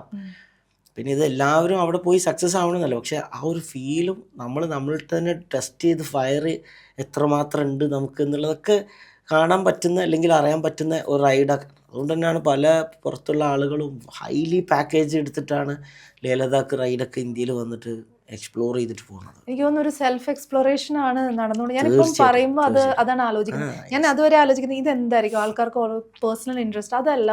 എനിക്ക് തോന്നുന്നു ഒരു സെൽഫ് എക്സ്പ്ലോറേഷൻ, എനിക്കിത് പറ്റും, ഇതിനകത്ത് നിന്ന് പഠിക്കുന്ന ലെസൺസ് റിയൽ ലൈഫിൽ നമുക്ക് മൈൻഡ് സെറ്റ് നമുക്ക് ഹെൽപ്ഫുള്ളാണ്. നമ്മൾ ചെറിയ ചെറിയ പ്രയാസങ്ങളിലൊക്കെ പെടുന്ന സമയത്ത് നമ്മൾ അതിലും വലിയ പ്രയാസത്തിലൂടെ കടന്നു വന്നിട്ടുണ്ടെങ്കിൽ പിന്നെ നമുക്കിത് എന്താ പ്രശ്നം? അങ്ങനെ കുറേ എക്സ്പീരിയൻസ് നമുക്കിതിൽ ഉണ്ടാക്കാൻ പറ്റും. കുറേ ആളുകളെ കാണാം, അവരെ എക്സ്പീരിയൻസുകൾ നമുക്ക് കിട്ടും. ഈ റൈഡ് എന്ന് പറയുന്നതിൽ ഏറ്റവും ഇമ്പോർട്ടൻ്റ് അതാണ്, ഒരു ബ്രദർഹുഡാണ്, ഭയങ്കര സ്നേഹമാണ്. നമ്മൾ ക്യാരക്ടറെ ഒരു റൈഡർ കമ്മ്യൂണിറ്റി ക്യാരക്ടറിലേക്ക് നമ്മൾ മാറും. നമ്മൾ ഇനിയിപ്പോൾ ഒരു പൊട്ട ആളാണെങ്കിൽ കൂടെ നമ്മൾ ഈ ഒരു കമ്മ്യൂണിറ്റിയിൽ ഉണ്ടാവുന്ന സമയത്ത് അവർ നമ്മളെ ഹെൽപ്പ് ചെയ്യുന്നത്. ഇപ്പോൾ നിങ്ങൾ റോഡ് സൈഡ് നിൽക്കുകയാണെങ്കിൽ the whole riding group is gonna stop there. നിങ്ങൾക്ക് എന്താ വേണ്ടത് ഫുൾ സപ്പോർട്ടാണ്. അത് നമ്മൾ ജീവിതത്തിൽ ഇവിടെ റോഡ് സൈഡ് ചിലപ്പോൾ തട്ടിയാൽ തിരിഞ്ഞു നോക്കാത്ത ആ ഒരാളുകളാണെങ്കിൽ പോലും അവിടെ എത്തുന്ന സമയത്ത് നമുക്ക് ഓക്കെ അവിടെ ഒരു ബൈക്ക് നിന്നിട്ടുണ്ട്, അപ്പോഴേക്ക് ഭയങ്കര യൂണിറ്റിയാണ്. അത് ബ്രദർഹുഡ് വെരി ഇമ്പോർട്ടൻ്റ് ആണ്. അതൊക്കെ നമുക്ക് കുറച്ച് ലെസൺസ് ഉണ്ടാക്കും. ഓക്കെ നമ്മൾ ആ ഗ്രൂപ്പിലുണ്ടെങ്കിൽ നമ്മൾ ടീം ഇങ്ങനെ ചെയ്യുന്നതാണ്, ഓക്കെ ഇങ്ങനെയൊക്കെയാണ് നമ്മൾ ചെയ്യേണ്ടത്, ആളുകളെ ഹെൽപ്പ് ചെയ്യണം.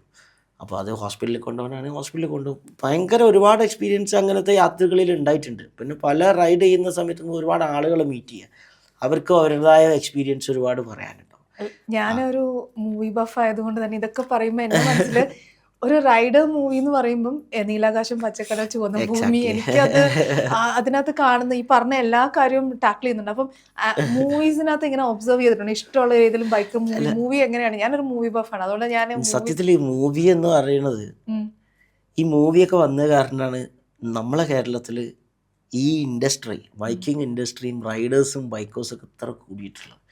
അല്ലെങ്കിൽ നമ്മൾ കുറച്ച് ആളുകൾ മാത്രമായിട്ട് ജീവിതത്തിൽ എവിടെ എത്താതെ പോയേനെ. ഇപ്പോൾ ഈ നീലാകാശം പോലത്തെ, ബാംഗ്ലൂർ ഡേയ്സ് പോലത്തെ മൂവി വന്നപ്പോഴാണ് റൈഡിങ് ഒരു അടിപൊളി പരിപാടിയാണെന്നുള്ളൊരു അവെയർനെസ് ക്രിയേറ്റ് ചെയ്തത്. റേസിങ് ഇത്രയും നല്ല ഭംഗിയായിട്ട് ആ ബാംഗ്ലൂർ ഡേയ്സിൽ അവതരിപ്പിച്ചപ്പോഴാണ് റേസിങ്ങിനോട് ആളുകൾക്ക്, കാരണം ഫിനിഷിങ് സ്റ്റേജിലൊക്കെ ബൈക്ക് ചാടിച്ച് ഫിനിഷ് ചെയ്യുക എന്നൊക്കെ പറയുന്നത് ഭയങ്കര ഒരു ഇൻട്രസ്റ്റിംഗ് ആയ ആളുകൾക്ക്. അതുകൊണ്ടാണ് ആളുകൾ, നമ്മുടെ ബിസിനസ്സും ആ ടൈമിൽ വെരി ഗ്രോയിങ് ആയി സത്യത്തിൽ. 2014 ആണ് ബാംഗ്ലൂർ ഡേയ്സ് മൂവി. അത് ഒരേ ടൈമിലാണ് വന്നത്. തൃശ്ശൂർ നമ്മൾ സ്റ്റോർ തുടങ്ങി ഈ സിനിമകൾ വരുന്ന ആളുകൾ അത് ആക്സെപ്റ്റ് ചെയ്യുന്നു. സിനിമ നല്ല ഹിറ്റായി. ഈ ഒരുപാട് ബൈക്കിംഗ് റിലേറ്റഡ് മൂവികൾ വന്നിട്ടുണ്ട്, പക്ഷെ അത് ആരും കണ്ടിട്ടില്ല. എല്ലാം തല്ലിപ്പൊളി മൂവീസ് ആയിരുന്നു, പിള്ളേരുടെ ഫിലിം അല്ലെങ്കിൽ യൂത്തിനുള്ളതെന്ന് പറഞ്ഞിട്ട് തള്ളി വിട്ടു. പക്ഷെ ബാംഗ്ലൂർ ഡേയ്സിൽ അതൊരു വേറെ എലിമെന്റ് ക്ലാസ് ആയിട്ട് കൊണ്ടുപോകും. ഇമോഷൻ, ഒരു റൈഡിങ് ഇമോഷൻ പറഞ്ഞതുപോലെ അതിനകത്ത് അവർ ഇൻക്ലൂഡ് ചെയ്തു. കറക്റ്റ്. അതൊരു വലിയ അച്ചീവ്മെൻ്റ് സത്യത്തിൽ നമുക്കടക്കം. കാരണം ആ മൂവിക്ക് മാത്രമല്ല, ബിക്കോസ് അത് വന്നോട് കൂടിയിട്ട് പൊസിഷനിങ് മാറി. ഇപ്പം ബൈക്കേഴ്സ് അല്ലെങ്കിൽ റൈഡേഴ്സ് എന്നൊക്കെ പറയുമ്പോൾ സമൂഹത്തിലൊരു അഭിമാനത്തോടെ പറയാൻ പറ്റുന്ന സാഹചര്യത്തിലെത്തി. എത്ര ഒരു ലോ പ്രൊഫൈലുള്ള ആളുകളാണെങ്കിലും ഹൈ പ്രൊഫൈലുള്ള ആളുകളാണെങ്കിലും ബൈക്ക് ഒന്നുണ്ടെങ്കിൽ അത് ക്രെഡിബിലിറ്റി ആയിട്ട് മാറുന്ന സാഹചര്യത്തിലെത്തി. പണ്ട് അങ്ങനെയല്ല. പണ്ട് ബൈക്കർ എന്ന് പറയുന്ന ഒരു ബാഡ് ബോയ് ഇമേജാണ്. ഒരു സമയം കഴിഞ്ഞാൽ പിന്നെ കാറിലേക്ക് പോകും, ബൈക്ക് പിന്നെ തൊടില്ല അവർ. കാരണം അവരൊക്കെ ഉപയോഗിച്ചിരുന്ന ഡെയിലി കമ്മ്യൂട്ട് ചെയ്യാൻ വേണ്ടിയിട്ടാണ്. ഇന്നിപ്പോൾ അതല്ല. കാർ അവിടെ വീട്ടിൽ 4 ബൈക്കോ 2-3 ഉണ്ടാവും, ഡിഫറെൻറ്റ് സെഗ്മെൻറ്റിലായിട്ട്. അവരവരുടെ ബഡ്ജറ്റ് അനുസരിച്ചുള്ള ബൈക്ക്. ഇപ്പോൾ ഹിമാലയൻ ആണെങ്കിൽ ഒരു നോർമൽ ഓഫീസിൽ പോകുന്നതാണ് ഹിമാലയൻ, അതല്ലെങ്കിൽ അതിനനുസരിച്ചൊരു BMW. നല്ല നല്ല ബൈക്കുകൾ ഇന്ത്യൻ മാർക്കറ്റിൽ അവൈലബിലിറ്റി ആയി തുടങ്ങി. സോ ദാറ്റ് ഹെൽപ്പ് അസ്, നമ്മൾ ബിസിനസ്സിനും നമ്മൾ ഗ്രോത്തിനൊക്കെ വളരെ വളരെ ഈ മൂവീസ് വളരെ വളരെ വലിയൊരു ഇമ്പാക്റ്റ് ഉണ്ടായി. ഇപ്പം നമ്മൾ സംസാരിച്ച കാര്യം കേട്ടപ്പോൾ എനിക്ക് 2 കാര്യം മനസ്സിലേക്ക് വന്നത്. ഒന്ന്, ഒരു ആളുടെ, ഒരു ബോയ് അല്ലെങ്കിൽ ഒരു മാൻഹുഡിലേക്ക് എത്തുമ്പോൾ ബൈക്ക് ട്രാൻസിഷൻ എൻ്റെ മനസ്സിൽ കൂടെ പോയി. കാരണം എന്ന് വെച്ച് കഴിഞ്ഞാൽ ഒരു യൂത്തിലൊരു ബൈക്ക്, പിന്നെ പണ്ടത്തെ ഒരു കാലം 2014 പറഞ്ഞ മുന്നത്തെ കാലമാണെങ്കിൽ ഒരു പ്രായത്തിൽ ബൈക്ക് കഴിഞ്ഞാൽ പിന്നെ കാറ്, പിന്നെ മാക്സിമം പോയ ഒരു ബുള്ളറ്റ്, ഒരു റോയൽ എൻഫീൽഡ് മാത്രം, അത് കഴിഞ്ഞു. പക്ഷെ ഇപ്പൊ നോക്കിക്കഴിഞ്ഞാൽ ആ ഒരു പെർസ്പെക്റ്റീവ് മാറ്റിയത് റീസെന്റ് ഒന്നുകൂടെ അതിന് സോൾഡിഫൈ ചെയ്തത് അജിത്തിന്റെ ആ റേസിംഗ് ഇതാണ് ആ ചോദിക്കുന്നൊക്കെ. അപ്പം ശരിക്കും ആക്ടേഴ്സ് ഇതിനകത്ത്, പിന്നെ വേറെ കാര്യം DQ എത്ര ഫിലിംസിൽ കൂടെയാണ് ഈ ഒരു ബൈക്കിംഗ് ഇത് കൊണ്ടത്. ബാംഗ്ലൂർ ഡേയ്സ്, സോളമന്റെ സുവിശേഷം എന്ന് പറഞ്ഞ ചിത്രത്തില് പിന്നെയും ഉണ്ട് ഒരു എനിക്ക് തോന്നുന്നു ആ ഫിലിമിന് പേര് ഞാൻ മറന്നു. അതിനകത്ത് ലാസ്റ്റ് ക്ലൈമാക്സ് നായകനെ കാണാൻ വരുന്നത് വേറെ കല്യാണം കഴിക്കും CID എന്ന് പറഞ്ഞൊരു ഫിലിമുണ്ട്. അതിനകത്തും ഇതേപോലെ തന്നെ ലാസ്റ്റ്. അപ്പം എനിക്ക് തോന്നുന്നു DQ, ദുൽഖർ സൽമാൻ എന്ന് പറഞ്ഞൊരു ആക്ടർ, പുള്ളി ഭയങ്കര എന്തൂസിയാസ്റ്റ് ആണ് എന്നുള്ളത് നമുക്ക് എല്ലാവർക്കും അറിയാം. മുന്നേ പുള്ളിൻ്റെ ഒരുപാട് വീഡിയോകൾ നമ്മൾ കണ്ടു. വളരെ കാർ കളക്ടറാണ്, ബൈക്കിലേക്ക് അപ്പുറത്തേക്ക് കാറാണ്. കാർ കളക്ടറായിട്ട് ക്ലാസിക് കാറുകളും ഇപ്പോൾ പുതിയ എല്ലാ കാറുകളും പുള്ളിൻ്റെ കയ്യിലുണ്ട് എന്നുള്ളതാണ്. പുള്ളി ഒരു ഇലക്ട്രിക് ബൈക്ക് ലോഞ്ച് ചെയ്തിട്ടില്ല, അത് പുള്ളിയും കൂടെ പാർട്ട്ണർഷിപ്പ് ആയിട്ട്, അല്ലെങ്കിൽ പുള്ളി അതൊരു ഇൻവെസ്റ്റ്മെന്റ് അൾട്രാ വയലറ്റ്, അത് ബാംഗ്ലൂർ ബേസ് ചെയ്തിട്ടുള്ള ഒരു കമ്പനിയാണ്. അപ്പോൾ പുള്ളി ബൈക്കിങ്ങിൽ അതൊരു ഇൻവെസ്റ്റ്മെന്റ് എന്നുള്ള രൂപത്തിൽ, അല്ലാതെ ബൈക്കിൽ കൂടുതൽ റൈഡ് പോകുന്നതായിട്ടുള്ളതൊന്നും നമുക്ക് കാണാൻ സാധിച്ചിട്ടില്ല. മേ ബി BMW GS ഒക്കെ ഉണ്ടെന്ന് തോന്നുന്നു, പക്ഷെ അതൊന്നും പുള്ളി പിന്നെ സോഷ്യൽ മീഡിയയിൽ ഇത് അങ്ങനെ കാണിക്കാറില്ല ഇങ്ങനത്തെ കാര്യങ്ങളൊക്കെ. ഇപ്പോൾ കുറച്ച് മുന്നെയാണ് നമ്മൾ കാർ കളക്ഷൻ കണ്ടിട്ടുള്ളത്. പിന്നീട് ഇപ്പോൾ പുതിയ മൂവി വന്ന സമയത്ത് ഒരു പഴയ നിസാൻ പാട്രോളൊക്കെ കണ്ടിട്ടുണ്ടായിരുന്നു. മൂവിയിൽ കാണിച്ച നിസാൻ പാട്രോൾ പുള്ളിൻ്റെ അന്ന് പറഞ്ഞു കേട്ടിട്ടുണ്ട്. ബൈക്കിങ്ങിൽ എത്രമാത്രം ഉണ്ട് എന്നറിയില്ല. ഇപ്പം നമ്മൾ ശരിക്കും പറഞ്ഞാൽ കൊച്ചിയിലിപ്പോൾ റേസ് നടത്തിയിട്ടുണ്ടായിരുന്നു കഴിഞ്ഞ ഡിസംബറിൽ. ഇന്ത്യയിലെ തന്നെ one of the biggest event ആയിട്ട് മാറി. അതിൽ ശരിക്കും ഒരു എക്സൈറ്റിംഗ് ആയിട്ടുള്ളൊരു സീൻ എന്ന് പറഞ്ഞാൽ ദുൽഖർ ബാംഗ്ലൂർ ഡേയ്സിൽ ഫിനിഷ് ചെയ്ത പോലെ, ലാസ്റ്റ് കോർണറിൽ ജമ്പ് അടിച്ച് ഫിനിഷ് ചെയ്യുന്ന പോലെ നമ്മൾ ബാൻഡിഡോസിൻ്റെ റൈഡർ ആ റേസ് മൊത്തമായിട്ട് ഓടിച്ച് ഫൈനൽ ലാപ്പിൽ ഫൈനൽ കോർണറിൽ ഒരു ഫോട്ടോ ഫിനിഷ് എന്നൊക്കെ പറയുന്ന രൂപത്തിൽ, അല്ലെങ്കിൽ ആ സിനിമയെ വെല്ലുന്ന തരത്തിലുള്ള ഒരു ഫിനിഷിങ് അവിടെ നടത്തി. അതേ ഒരു സ്റ്റൈൽ ഓഫ് ട്രാക്കാണ് സെറ്റ് ചെയ്തിട്ടുണ്ടായിരുന്നത്.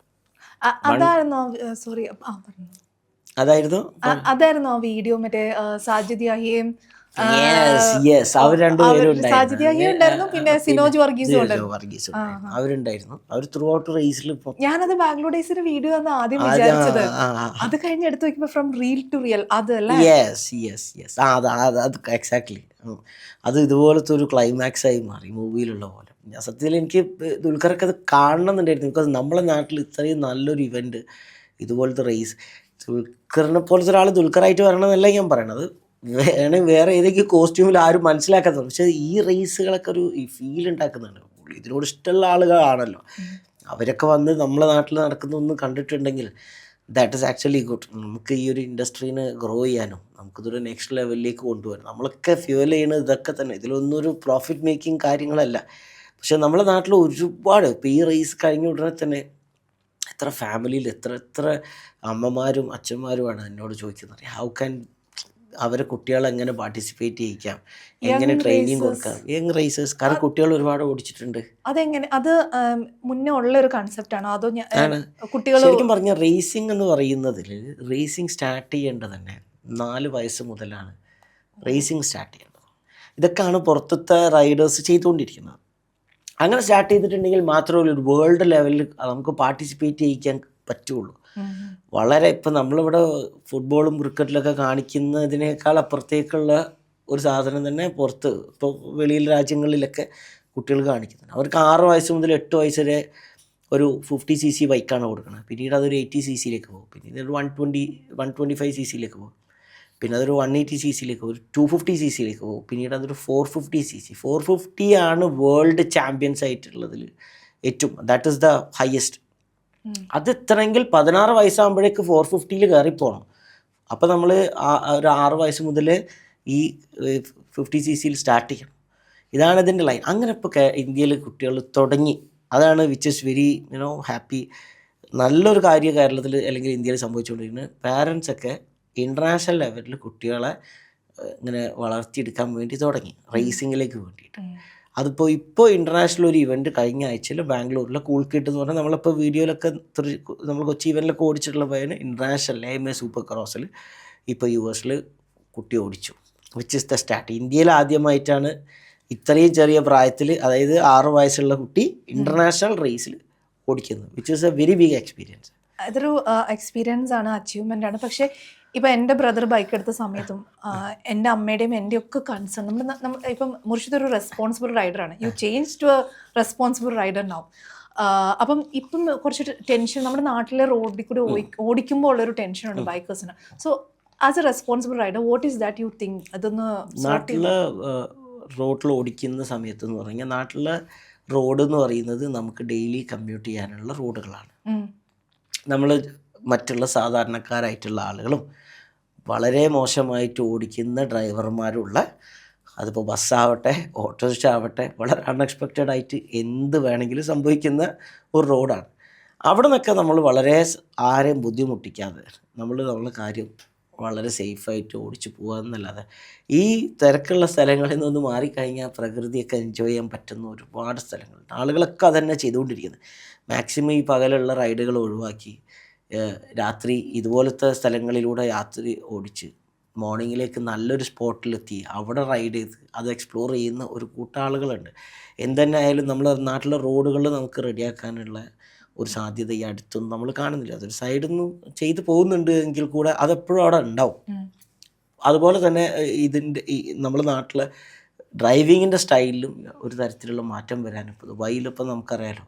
കാരണം അത് അങ്ങനത്തെ ഒരു കൾച്ചറാണ്. നമുക്ക് ഇത്രയും വലിയൊരു ജനസംഖ്യയെ നമുക്ക് മാറ്റിയെടുക്കാൻ പോസിബിൾ ആയിട്ടുള്ള കാര്യമില്ല. എന്തിനായാലും നമ്മൾ അതിനനുസരിച്ച് വളരെ ഒതുങ്ങി ഇങ്ങനെ വളരെ അഗ്രസീവായിട്ടുള്ള ആളുകൾക്കാണ് സത്യത്തിൽ റേസ് ട്രാക്കുകൾ. അവിടെ പോയിട്ട് അങ്ങനെ ഒരു ബോധവൽക്കരണം ആകെ ചെയ്യേണ്ടതായിട്ടുള്ളൂ. ഗവൺമെൻറ് ശരിക്കും അങ്ങനെയുള്ള ഓർഗനൈസേഴ്സിനൊക്കെ സപ്പോർട്ട് ചെയ്തിട്ടുണ്ടെങ്കിൽ ഇങ്ങനെ അഡ്രിനാലിനും ഇങ്ങനെ ഭ്രാന്തുള്ള ആളുകൾക്കുള്ള ഓപ്പർച്യൂണിറ്റീസ് നമുക്ക് ഇവിടെ കൊടുക്കാൻ പറ്റും. അത് വലിയ ക്ലോസ്ഡ് എൻവയോൺമെൻറ്റിൽ മറ്റുള്ള സാധാരണക്കാരനെ ബുദ്ധിമുട്ടിക്കാതെ നമുക്ക് എന്ത് ചെയ്യാം, ഇതുപോലത്തെ റേസിൽ പാർട്ടിസിപ്പേറ്റ് ചെയ്യാനും അവിടെ നമുക്ക് കഴിവ് കാണിക്കാനൊക്കെ ഉള്ള ഒരു അവസരം ഉണ്ടാവും. എങ്ങനെ വീഴാതെ ഓടിക്കാൻ പഠിപ്പിക്കും നമ്മളിപ്പോൾ പറയുന്ന പോലെ ഒരു സേഫ് ആയിട്ട് എൻവയോൺമെൻറ്റ് കൊടുത്താൽ ഈ ഗുസ്തിയൊന്നും റോഡിൽ കാണിക്കില്ല. വീഴാതെ പഠിക്കുന്നുള്ളത് പോസിബിൾ അല്ല. വീട്ടന്നെ വീട്ടന്നെ പഠിക്കാം. പക്ഷെ നമുക്കല്ലേ ആ വീഴ്ചയുള്ളൂ. നമ്മൾ മറ്റൊരാളെ കൊണ്ടിട്ട് കൂടെ അപകടത്തിൽപ്പെടുത്തണം നമ്മൾ സ്വയം ഇഷ്ടത്തിന് വേണ്ടിയിട്ട്. അതാണല്ലോ നമ്മൾ ഡെയിലി കമ്മ്യൂട്ട് ചെയ്യുന്ന സാധാരണക്കാരെ ഉപദ്രവിക്കാതെ നമ്മൾ ഇങ്ങനത്തെ കാര്യം റേസ് ട്രാക്കിലാക്കുക. വീഴ്ചകളിലൂടെ തന്നെ പഠിക്കാൻ പറ്റുള്ളൂ. അതിനല്ലെങ്കിൽ നല്ല ട്രെയിനിങ്ങോട് കൂടിയിട്ട് പഠിക്കാൻ പറ്റുള്ളൂ. That will take time. പക്ഷെ അത് നമ്മൾ മറ്റുള്ളവരെ ബുദ്ധിമുട്ടിക്കുന്നില്ല. ഇതിലാണെങ്കിൽ നമുക്ക് ഒരുപാട് അച്ചീവ് ചെയ്യാനുണ്ട് if we are doing really good. പിന്നെ എന്ന് പറയുന്നത് ഒരു റേസർ ആവോ റൈഡർ ആവോ എന്നൊക്കെ പറയുന്നത് നമ്മൾ വെറുതെ ഒരു അഡ്രിനാലിൻ മാത്രമല്ല, വളരെ ഡിസിപ്ലിൻഡ് ആയിട്ടുള്ള ഒരു ലൈഫുള്ള ആൾക്ക് ഇതൊക്കെ അച്ചീവ് ചെയ്യാൻ പറ്റുള്ളൂ. നമ്മൾ വിചാരിക്കുക അത് ഭയങ്കര ഒരു ക്ലബിൽ പാർട്ടിക്ക് പോകണം, മറ്റുള്ള പരിപാടികൾ, മദ്യപിക്കുന്നു, ഡ്രഗ്സ് അഡിക്റ്റ്, ഇതല്ല. ഇങ്ങനെയുള്ള ആളുകൾ എന്ന് പറയുന്നത് സിനിമയിലും അതുപോലെ തന്നെ ഈ സ്ട്രീറ്റിലൊക്കെ കുരുത്തക്കേട് കളിക്കുന്ന ആളുകളാണ്. വളരെ ഡിസിപ്ലിനായിട്ട് കൃത്യസമയത്ത് കിടന്നുറങ്ങി വേണ്ട ന്യൂട്രീഷൻ എടുത്ത് വേണ്ട വർക്കൗട്ടുകൾ ചെയ്ത് ഒരു ജീവിതം മൊത്തം സുഖങ്ങളിൽ നിന്ന് മാറി നിന്നുകൊണ്ട് റേസിൽ പാർട്ടിസിപ്പേറ്റ് ചെയ്യുന്നവർക്കാണ് വിജയമുള്ളൂ. അതിപ്പം ഫുട്ബോളിലും ക്രിക്കറ്റിലും ഒക്കെ അതൊക്കെ തന്നെയാണ്. ബൈക്കിൽ കുറച്ചും കൂടെ എൻഡ്യൂറൻസ് കൂടുതൽ വേണം. കാരണം നമ്മൾ ഫുട്ബോളിലൊക്കെ ആണെങ്കിൽ ഒരടി അടിച്ച് ബോൾ പുറത്തേക്ക് പോകണ്ടെന്നുള്ളൂ, അല്ലെങ്കിൽ കാല് തമ്മിൽ കൂട്ടിമുട്ടിയിട്ടും ഇത് തന്നെ ഡെത്താണ് ഉണ്ടാവുക. കാരണം ജമ്പ് അടിക്കുക എന്ന് പറഞ്ഞാൽ 15 അടി ഹൈറ്റിലൊക്കെ വണ്ടി കൊണ്ടുപോയിട്ട് കോൺസെൻട്രേഷൻ മൈൻഡ് ഒന്നും മാറിയിട്ടുണ്ട്. ഇത് ലാൻഡ് ചെയ്യണോ, റോങ് ലാൻഡ് ചെയ്ത് കഴിഞ്ഞാൽ ജീവിതകാലം പിന്നെ കട്ടില്ലാണോ, മരിച്ചിട്ടില്ലെങ്കിൽ മരിച്ചാൽ നല്ലതെന്ന് തരും. അതങ്ങനെ പാരലൈസ്ഡ് ആയി കിടക്കുന്ന ഒരുപാട് ആളുകളുണ്ട്. അപ്പം ഇത് വളരെ കോൺസെൻട്രേറ്റ് ചെയ്ത് ഓരോ മില്ലി സെക്കൻഡ്സ് വരെ നമ്മൾ റേസിൽ കോൺസെൻട്രേറ്റ് ചെയ്യേണ്ടതായിട്ടുണ്ട്. ബുദ്ധി ഉപയോഗിച്ചുകൊണ്ടേയിരിക്കണം. എത്ര കലോറിയാണ് ഒരു റൗണ്ട് അടിച്ച് വരുമ്പോൾ ഇതിന് ബേൺ ചെയ്യുക എന്നുള്ളത് വളരെ വളരെ ഇമ്പോർട്ടൻ്റ് ആണ്. നമ്മൾ ഓടുന്ന പോലെയല്ല റേസിൽ ബൈക്കിൽ കയറിയിട്ട് ഓടാൻ വളരെ സിമ്പിളാണ്. ഒരാൾ റണ്ണിങ് ട്രാക്കിൽ ഓടുക അല്ലെങ്കിൽ റേസ് ട്രാക്കിൽ ഓടുക എന്ന് പറഞ്ഞാൽ ഇറ്റ് ഇസ് വെരി ഈസി.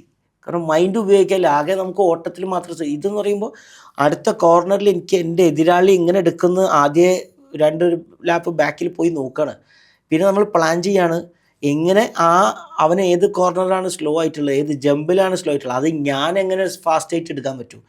എൻ്റെ പോരായ്മ നോക്കിയിട്ട് ബാക്കിൽ 20 ആൾ വേറെ ഉണ്ടാവും. എങ്കിലാണ് എനിക്കത് മുന്നത്തെ പറ്റുക. അത് 10 ലാപ്പ് 15 ലാപ്പാണ്. ഈ 15 ലാപ്പിലും ആ എൻഡ്യൂറൻസിലും ആ ബുദ്ധി ഉപയോഗിച്ച് ഓടിച്ച് വരുന്നവനാണ് വിജയി.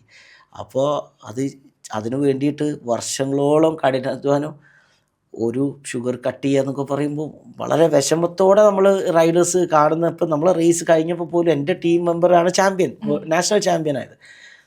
ആ റേസ് കഴിയുക എന്ന് പറഞ്ഞാൽ ഒരു സീസൺ മൊത്തം 1 വർഷം മധുരം കഴിക്കാതെ അന്ന് ഞാനാണ് കേക്ക് കട്ട് ചെയ്തിട്ട് വായിൽ വെച്ച് കൊടുക്കണം. അപ്പോൾ 1 വർഷം ഷുഗർ കഴിക്കാതെ ഒരാൾ അതൊരു ഒരു കാര്യം ഞാൻ പറയുന്നത്, ഷുഗർ കഴിക്കാതെ അങ്ങനെ പല കാര്യങ്ങളും. അപ്പോൾ ഒരു കഷ്ണം കേക്ക് വായിലിട്ട് ഒരു, ബിക്കോസ് ഇത്രയും കാലം ഈ ഒരു ദിവസത്തിന് വേണ്ടി കാത്തിക്കായിരുന്നു. കാരണം സക്സസ് ആയി, ചാമ്പ്യൻഷിപ്പാണ്, നാഷണൽ ചാമ്പ്യൻഷിപ്പാണ്. ഇന്ത്യയിൽ 6 റൗണ്ടുകളാണ്. 6 റൗണ്ട് കഴിഞ്ഞ് ഫൈനൽ റൗണ്ട് കൊച്ചിയിൽ, അതിൽ നമ്മൾ ജയിച്ചു, നമ്മൾ നാഷണൽ ചാമ്പ്യനായി. ആ ചാമ്പ്യനെ ഇനി എനിക്കൊരു മധുരം കഴിക്കാം, ആ ഒരു ദിവസത്തിന് വേണ്ടി കാത്തിരിക്കുന്ന ആളുകളുണ്ട്. മറ്റതെല്ലാം സുഖങ്ങളൊക്കെ മാറ്റി വെച്ചുകൊണ്ട്. So this is something really really interesting. ഒരു വളരെ വളരെ വളരെ എന്താ പറയുക, ഡിസിപ്ലിനോട് കൂടിയിട്ട് വേണ്ടിയിട്ടുള്ള ഒരു ലൈഫ് സ്റ്റൈലാണ് റൈഡേഴ്സിൻ്റെ എന്ന് പറഞ്ഞാൽ. ഈ ഞാനും ബ്രദറോ ഞാൻ മുന്നേ സംസാരിച്ചത്, ഞങ്ങളാണ് ഏറ്റവും കൂടുതൽ ഇങ്ങനെ ബൈക്കിനെ കുറിച്ച് ഡിസ്കസ് ചെയ്യുന്നത്. അപ്പോൾ അവൻ്റെ ഫസ്റ്റ് ബൈക്ക് എടുക്കുന്ന സമയത്ത് മുർഷിദിനെ റെഫർ ചെയ്തിരുന്നു. അവൻ ഹൈനസ് ആണ് എടുത്ത്. അപ്പം ആ സമയത്ത് എൻ്റെ അടുത്ത് പറഞ്ഞ കാര്യമുണ്ട്, എന്നെ ഓപ്പൺ എന്ന് വിളിക്കാം. അപ്പോൾ നമുക്ക് ഒരു ബൈക്കും നമ്മുടെ ഫസ്റ്റ് ലവും it's like very special for a man. Okay, അപ്പം അതുപോലെ മുർഷിദിൻ്റെ ഫസ്റ്റ് ബൈക്ക് ഏതായിരുന്നു? ഇപ്പോഴും ഉണ്ടോ? ഏതായിരുന്നു ഫസ്റ്റ് എടുത്തത്? ഞാൻ ശരിക്കും സ്റ്റണ്ട് റൈഡിങ്ങിലാണ് തുടങ്ങിയിട്ടുള്ളത്. ഞാൻ തുടങ്ങുന്ന സമയത്ത് യമഹ 2 സ്ട്രോക്കിന്റെ ഒരു ഭയങ്കര 2 സ്ട്രോക്ക് അറിയായിരിക്കല്ലോ അല്ലേ? 2 സ്ട്രോക്ക് ഞാൻ യെസ് ഓഫ് കോഴ്സ്. അപ്പോൾ അതാണ് എൻ്റെ 10th കഴിഞ്ഞപ്പോൾ തന്നെ ഞാൻ 2 സ്ട്രോക്ക്, അതൊരു കമ്മ്യൂണിറ്റി ആയിട്ട് തന്നെ തുടങ്ങിയത്. അതിലാണ് സ്റ്റണ്ട് റൈഡിങ് തുടങ്ങിയത്. പിന്നെ ഞാൻ +2 കഴിയുമ്പോൾ ഡിഗ്രിക്ക് ആകുമ്പോഴേക്ക് 4 സ്ട്രോക്കിലേക്കുള്ള ചേഞ്ച് ആയി തുടങ്ങി.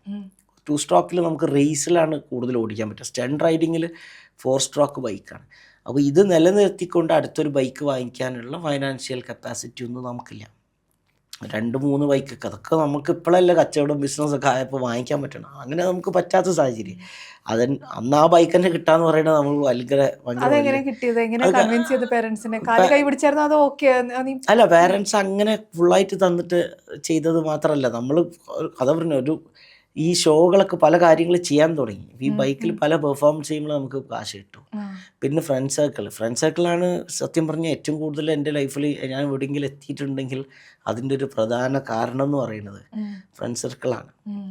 നമ്മൾ വിചാരിക്കും ഇങ്ങനെ ഈ ബൈക്കിലും പരിപാടിയൊക്കെ നടക്കുമ്പോൾ അതൊക്കെ ഫാമിലി അടക്കം വിചാരിക്കുക സത്യത്തിൽ. പക്ഷേ അവരുള്ളതുകൊണ്ടാണ് ഇന്ന് ഈ ഒരു നിലയിൽ. അതിപ്പോൾ എൻ്റെ പാർട്ട്നേഴ്സായിട്ടുള്ള ഇപ്പോൾ തൃശ്ശൂരുള്ള ആളുകളാണെങ്കിൽ അവരുടെ ഫ്രണ്ട്സായിട്ടാണ് പിന്നീട് പാർട്ട്ണർ ആവുന്നത്.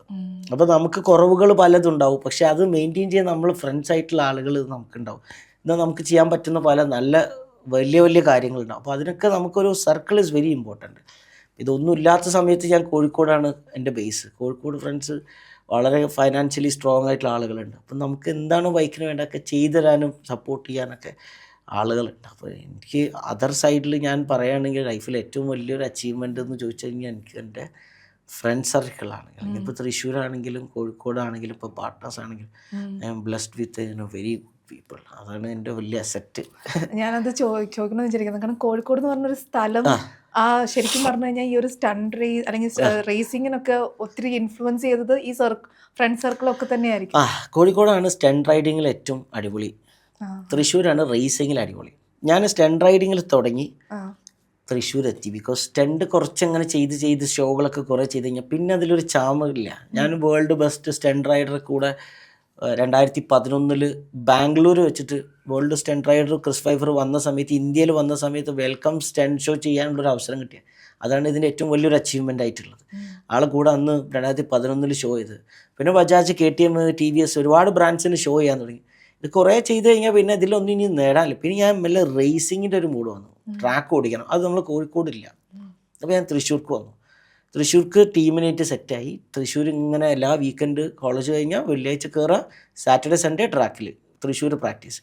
അങ്ങനെയാണ് തൃശ്ശൂർ ടീമാവുന്നത്. നമ്മൾ നല്ലൊരു റിലേഷനായി. പിന്നെ അവിടെ നിന്ന് അങ്ങനെ ആ റിലേഷന് നമ്മൾ നിലനിർത്തി തിരിച്ച് ഡിഗ്രി കഴിഞ്ഞോട് കൂടി കോഴിക്കോട് ഒരു സ്ഥാപനം തുടങ്ങി. വിച്ച് ഇസ് നോട്ട് ഒരു സക്സസ് അല്ല, ഒരുപാട് ലൈഫ് ലെസൺസ് ഉണ്ടായി. അപ്പോൾ ആ പഠിച്ചതെല്ലാം കൂടെ നമ്മൾ ഒരുമിച്ച് തൃശ്ശൂർ നമ്മൾ ഈ റേസിങ്, ഈ ബ്രദർഹുഡ് എന്ന് പറയുന്നത് ഫാനു, വിനു, മഹേഷ്, ഷിയാസ് എല്ലാം കൂടെ ആയിട്ട് തൃശ്ശൂർ നമ്മൾ തുടങ്ങി. അതിലാണ് നമ്മൾ സത്യത്തിൽ ഇങ്ങനെ ഗ്രോയിങ് ആയി പോകുന്നത്. അതുകൊണ്ട് തൃശ്ശൂർ റേസിങ്ങിൻ്റെ കാര്യത്തിൽ ദ മെക്ക ഓഫ് റേസിംഗ് എന്ന് ചോദിച്ചു കഴിഞ്ഞാൽ അത് തൃശ്ശൂരാണ്. ഇപ്പോൾ ലോകത്തിൽ, ഇപ്പോൾ ഇന്ത്യയിലെ ഏറ്റവും ടോപ്പ് റൈഡേഴ്സ്, ഇപ്പോൾ ജിനൻ നിങ്ങൾ മുന്നേ ഷൂട്ട് ചെയ്തിട്ടുണ്ട്, 50 വയസ്സായി. ഇപ്പോൾ ഇന്ത്യയിൽ അങ്ങനെ ഒരു റൈഡർ വേറില്ല, തൃശ്ശൂരുകാരനാണ്. അത്രയും പാഷനേറ്റ് ആയിട്ട് ഇപ്പോഴും റേസ് ട്രാക്കിൽ തിളങ്ങി നിൽക്കുന്ന ഒരു മനുഷ്യന് സത്യത്തിൽ നമ്മൾ ആളെ കണ്ട് പഠിക്കണം. അത്ര എന്താ പറയുക, ആളൊരു ഡെഡിക്കേഷൻ എന്ന് പറയുന്നത് ഇതല്ലാതെ ആൾക്ക് വേറെ ലൈഫില്ല.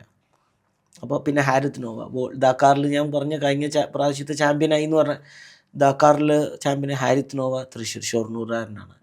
തൃശ്ശൂർ എന്ന് പറയുന്നത് വളരെ ടാലൻറ്റഡ് ആയിട്ടുള്ള റേസിങ്ങിൽ അന്തന്മാരാണ്. അതൊക്കെ തന്നെ നമ്മൾ ബിസിനസ് അവിടെ സക്സസ് ആയിട്ടോ. കാരണം അവിടുത്തെ സാധാരണ ഓട്ടോ ഡ്രൈവർമാരാണെങ്കിലും എഞ്ചിനീയർ ആണെങ്കിലും ഡോക്ടർ ആണെങ്കിലൊക്കെ അവർക്കൊക്കെ നല്ല ഹെൽമെറ്റ്, നല്ല ജാക്കറ്റ്, നോളജ് കൂടുതലാണ്. ബൈക്കിങ്ങിനെ കുറിച്ച് സംസാരിക്കുമ്പോഴും എല്ലാത്തിനെ കുറിച്ചും ഈ ടെക്നിക്കലി ഒക്കെ വളരെ നോളജ് കൂടും. അപ്പോൾ അവർ നല്ലത് കൊടുക്കുന്ന സമയത്ത് നല്ലത് അതിനെക്കുറിച്ച് അറിയാനും അത് വാങ്ങിക്കാനുള്ള ശ്രമം നടത്തും. അവർക്കൊരു ആഗ്രഹമാണ് അത് വാങ്ങിക്കുക എന്നുള്ളത്. അവരെന്ത് കാര്യം തൃശ്ശൂർകാർ ചെയ്താലും പാഷൻ വേറെ ലെവലാണല്ലോ. ഈ ലേഹ് ലഡാക്കിന്റെ യാത്രയെക്കുറിച്ച് ഞാൻ ചോദിക്കുന്നുണ്ട്. പക്ഷെ one thing I really want to know, നമ്മൾ മുന്നേ സംസാരിച്ചു, പക്ഷേ ഈ ഒരു ഇന്റർവ്യൂലും കൂടെ എനിക്കറിയണം രാഹുൽ ഗാന്ധി ഒപ്പം ഉള്ള ഒരു യാത്ര. എൻ്റെ ജീവിതത്തിൽ ഞാൻ സത്യത്തിൽ ഇപ്പം അതിൻ്റെ ഒരു ഓറ ജീവിതകാലം ഇങ്ങനെ നിലനിൽക്കുന്നതാണ് എനിക്ക് തോന്നുന്നത്. എൻ്റെ ലൈഫിൽ ഭയങ്കര ഒരു അച്ചീവ്മെൻറ്റും അതുപോലെ തന്നെ ഒരു അസറ്റായിട്ട് മാറിയിട്ടുള്ളതാണ്. ബിക്കോസ് എങ്ങനെയെന്ന് പറഞ്ഞു കഴിഞ്ഞാൽ 7-8 ദിവസം ആളെ കൂടെ ജീവിക്കുക എന്ന് പറയുന്നത് ഒരു വലിയ ഭാഗ്യമാണ്. അത് നമ്മളിങ്ങനെ ഓരോ വർഷം കഴിയുമ്പോഴോറും അതിൻ്റെ വീര്യം കൂടി വരികയാണ്. എങ്ങനെ പോസിബിളായി എന്ന് ഞാൻ തന്നെ പലപ്പോഴും ആലോചിക്കും. അപ്പം നമ്മൾ ചില സാധനങ്ങളിൽ വളരെ ഡെഡിക്കേറ്റഡ് ആയിട്ട് വർഷങ്ങളോളം അതിൽ വേറെ ലാഭങ്ങളൊന്നുമില്ലാതെ ഒരു കാര്യത്തിന് പിന്നിൽ ഉണ്ടാവുന്ന സമയത്ത് ദൈവം തരുന്ന ഓപ്പർച്യൂണിറ്റികളായിരിക്കും ഇതൊക്കെ. അല്ലാതെ രാഹുൽ ഗാന്ധി എന്നെ കേരളത്തിലുള്ള രാഹുൽ ഗാന്ധിയുടെ ടീം, ഞാനൊരു ഓണ്ടർപ്രണറും ഒരു ബൈക്കറും ആയിട്ടുള്ള ഒരാൾ, യൂട്യൂബറും കൂടെ ആയിട്ടുള്ള ഒരു ആളെ വേണമായിരുന്നു അവർക്ക്.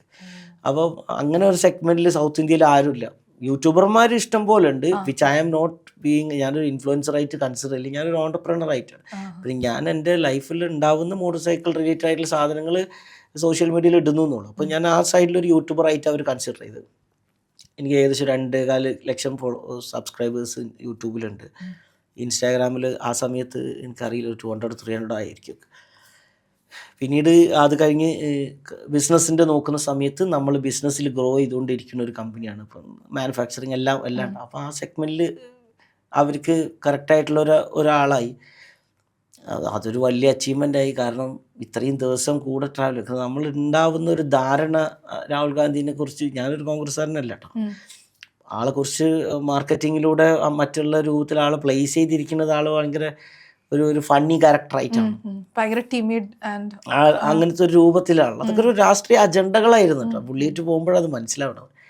പിന്നീട് നമ്മൾ ആ ഒരു യാത്ര സ്റ്റാർട്ട് ചെയ്ത സമയത്ത് ഒരു അൺബിലീവബിൾ ഒരു ഫീലാണ്. കാരണം നമ്മൾ 5 റൈഡേഴ്സാണ് ഉള്ളത്, ഇൻക്ലൂഡിങ് രാഹുൽ ഗാന്ധി. നമ്മൾ രാവിലെ റൈഡ് സ്റ്റാർട്ട് ചെയ്യുന്ന സമയത്ത് ബ്ലൂടൂത്തിൽ കണക്ട് ചെയ്തിട്ടാണ് ഓടിക്കുക. അപ്പം നമ്മൾ കാറിൽ സംസാരിക്കുന്നതിലും വളരെ കണക്ഷനാണ്. ഈ ബ്ലൂടൂത്തിൽ നമ്മൾ 4 റൈഡേഴ്സ് കണക്ട് ചെയ്യാന്ന് പറയുമ്പോൾ നമ്മൾ സംസാരിച്ചുകൊണ്ട് ഇങ്ങനെ പോവാം. യാത്ര പോകുന്ന സമയത്ത് നിങ്ങൾ ഇങ്ങനെ വണ്ടിയിലൊക്കെ സംസാരിച്ച് രാവിലെ കണക്ട് ചെയ്താൽ പിന്നെ വൈകിട്ട് ഇത് റൈഡ് തീരുമ്പോഴാണ് ഇത് ഓഫ് ചെയ്യേണ്ടതായിട്ട്. ടോപ്പിക്സ് സംസാരിക്കുന്നത് ടോപ്പിക്സ് അതാണ് ഇതിൻ്റെ ഒരു അൺബിലീവബിൾ ആയിട്ടുള്ളതാണ്. ആൾക്ക് വളരെ വളരെ അതൊരിക്കലും ആള് നമ്മളോട് പറയാൻ പറ്റാത്ത, അല്ലെങ്കിൽ അങ്ങനെ പറയാനൊരു സാധ്യതയില്ലാത്ത കാര്യങ്ങൾ വരെ നമ്മൾ സംസാരിക്കും. നമ്മൾ ഓരോ ദിവസം കഴിയുമ്പോഴും പിന്നെ കുറച്ചും കൂടെ ക്ലോസ് ആയി വരല്ലോ. അപ്പം നമ്മളൊന്നും സംസാരിക്കണം. പുള്ളി മാത്രമല്ല, നമ്മളെ ജീവിതത്തിലെ കാര്യങ്ങളും അപ്പോൾ നമുക്ക് കുറേ കാര്യങ്ങളുണ്ടാവും. ആൾക്കാളെ ഗേൾ ഫ്രണ്ട്സിനെ കുറിച്ച് പറയാനുണ്ട്, ആളെ ലൈഫിൽ നേരിട്ട് ഭയങ്കര വലിയ അനുഭവങ്ങൾ. കാരണം പുള്ളി ഏത് ഫാമിലിയിൽ നിന്നാണ് വരുന്നത് നമുക്കറിയാലോ. ചെറിയ കഥകളൊന്നും ഇല്ല. നമുക്കൊരിക്കലും സ്വപ്നത്തിൽ പോലും കേൾക്കാൻ പറ്റാത്ത കഥകളാണ് കേൾക്കുന്നത്. ഞാൻ ചെറുതാകുമ്പോൾ അത് പഠിച്ച സാധനങ്ങളാണ്. എൻ്റെ അമ്മ അങ്ങനെ, എൻ്റെ അച്ഛൻ ഇങ്ങനെ, എൻ്റെ അച്ഛനൊക്കെ വലിയ നമുക്ക് ഭയങ്കര ഇത് പറഞ്ഞുകൊണ്ടിരിക്കണം. അത് നമുക്ക് കഥകളിൽ പോലും എന്താ പറയുക, നമുക്ക് സ്വപ്നത്തിൽ കേൾക്കാൻ പറ്റാത്ത കഥകളെ കേൾക്കണത്. നമുക്കത് പറയാൻ പാടില്ല ഇവിടെ. പക്ഷെ എന്നിരുന്ന പോലെ ഫീലാണ് പറയണത്. കാരണം ആളെ ചെറുപ്പകാലം അങ്ങനെയാണ്, ആളെ ലൈഫ് സ്റ്റൈൽ അങ്ങനെ ആയിരുന്നു. അപ്പോൾ നമ്മളത് കേൾക്കുമ്പോൾ അതൊരു സിനിമ ക്യാരക്ടറിനെ വെല്ലുന്ന, അല്ലെങ്കിൽ അത് നമുക്ക് സിനിമയിൽ പോലും അങ്ങനെ ഒരു ക്യാരക്ടർ നമുക്ക് കാണിക്കാൻ പറ്റില്ല. അത്രയും ഒരു പാഷനേറ്റ് ആയിട്ടുള്ള, എന്ന് ശരിക്കും യൂത്തിന് വേണ്ട ഒരാളായിരുന്നത്. ഞാൻ ഒരുപാട് മോട്ടോർ സൈക്കിൾ റിലേറ്റ് ചെയ്തിട്ട് ഇന്ന് നേരിടുന്ന പ്രശ്നങ്ങളെ കുറിച്ചൊക്കെ എല്ലാം കേൾക്കും കേട്ടോ. ഭയങ്കര ക്വസ്റ്റ്യനിങ് ആണ്.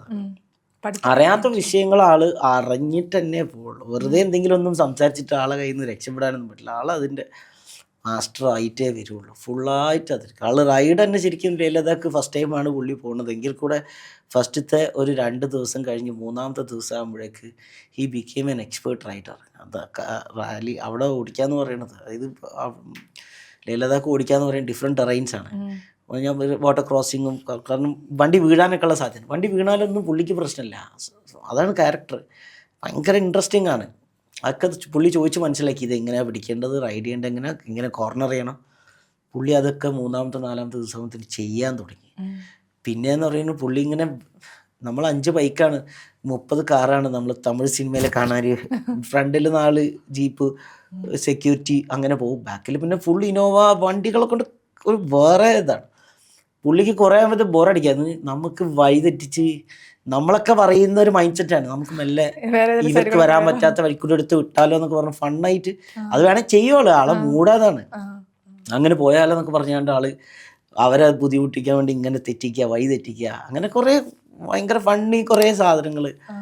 പിന്നെ ഒരു എന്താ പറയുക, നമ്മളൊരു സോഷ്യൽ മീഡിയ ഒരു ഇതിനു വേണ്ടിയിട്ടല്ല, കാണിച്ചു കൂട്ടലല്ല സത്യത്തിലുണ്ടായി. ഞാൻ വിചാരിച്ച അങ്ങനെ പുള്ളി ശരിക്കും രാവിലെ മുതൽ വൈകുന്നേരം വരെ ഓടിക്കാന്ന് പറയുന്നത് വിച്ച് ഇസ് ടഫ് ആക്ച്വലി. ഇതുപോലത്തെ ഹൈ ഓൾട്ടിറ്റ്യൂഡ് ടെറൈൻസിലേക്ക് ഓടിക്കാന്ന് പറയുന്നത് നമുക്ക് സിക്കാവും ഒന്നാമത്തെ. കാരണം എത്ര ഫിറ്റ്നസ് ഉണ്ടെങ്കിലും ഈ ഹൈ ഓൾട്ടിറ്റ്യൂഡിൽ നമുക്ക് ഭയങ്കര ഓക്സിജൻ ലെവലൊക്കെ പ്രശ്നങ്ങൾ വരും. പുള്ളി ഭയങ്കര ഫിറ്റാണ്. പുള്ളി ബാക്കിൽ നമുക്ക് പുള്ളിക്ക് എന്തെങ്കിലും പറ്റിയ കൊണ്ടുപോകാൻ വേണ്ടിയിട്ടുള്ള വണ്ടികൾ, ആംബുലൻസ്, അത് കൂടാതെ ഈ ബൈക്ക് പുള്ളിക്ക് ഇനി മതിയായിട്ടുണ്ടെങ്കിൽ അതിന് പകരം ഓടിക്കാനുള്ള റൈഡേഴ്സൊക്കെ ഉണ്ട്. പുള്ളി ഒരു 1 കിലോമീറ്റർ പോലും ഈ ഒരു 1000 കിലോമീറ്ററിൽ 1 കിലോമീറ്റർ പോലും പുള്ളി മാറി ഓടിച്ചില്ല. പുള്ളി രാവിലെ കയറിയ പുള്ളി ഓടിക്കും. വെയിലാണെങ്കിൽ വെയിൽ, തണുപ്പാണ്.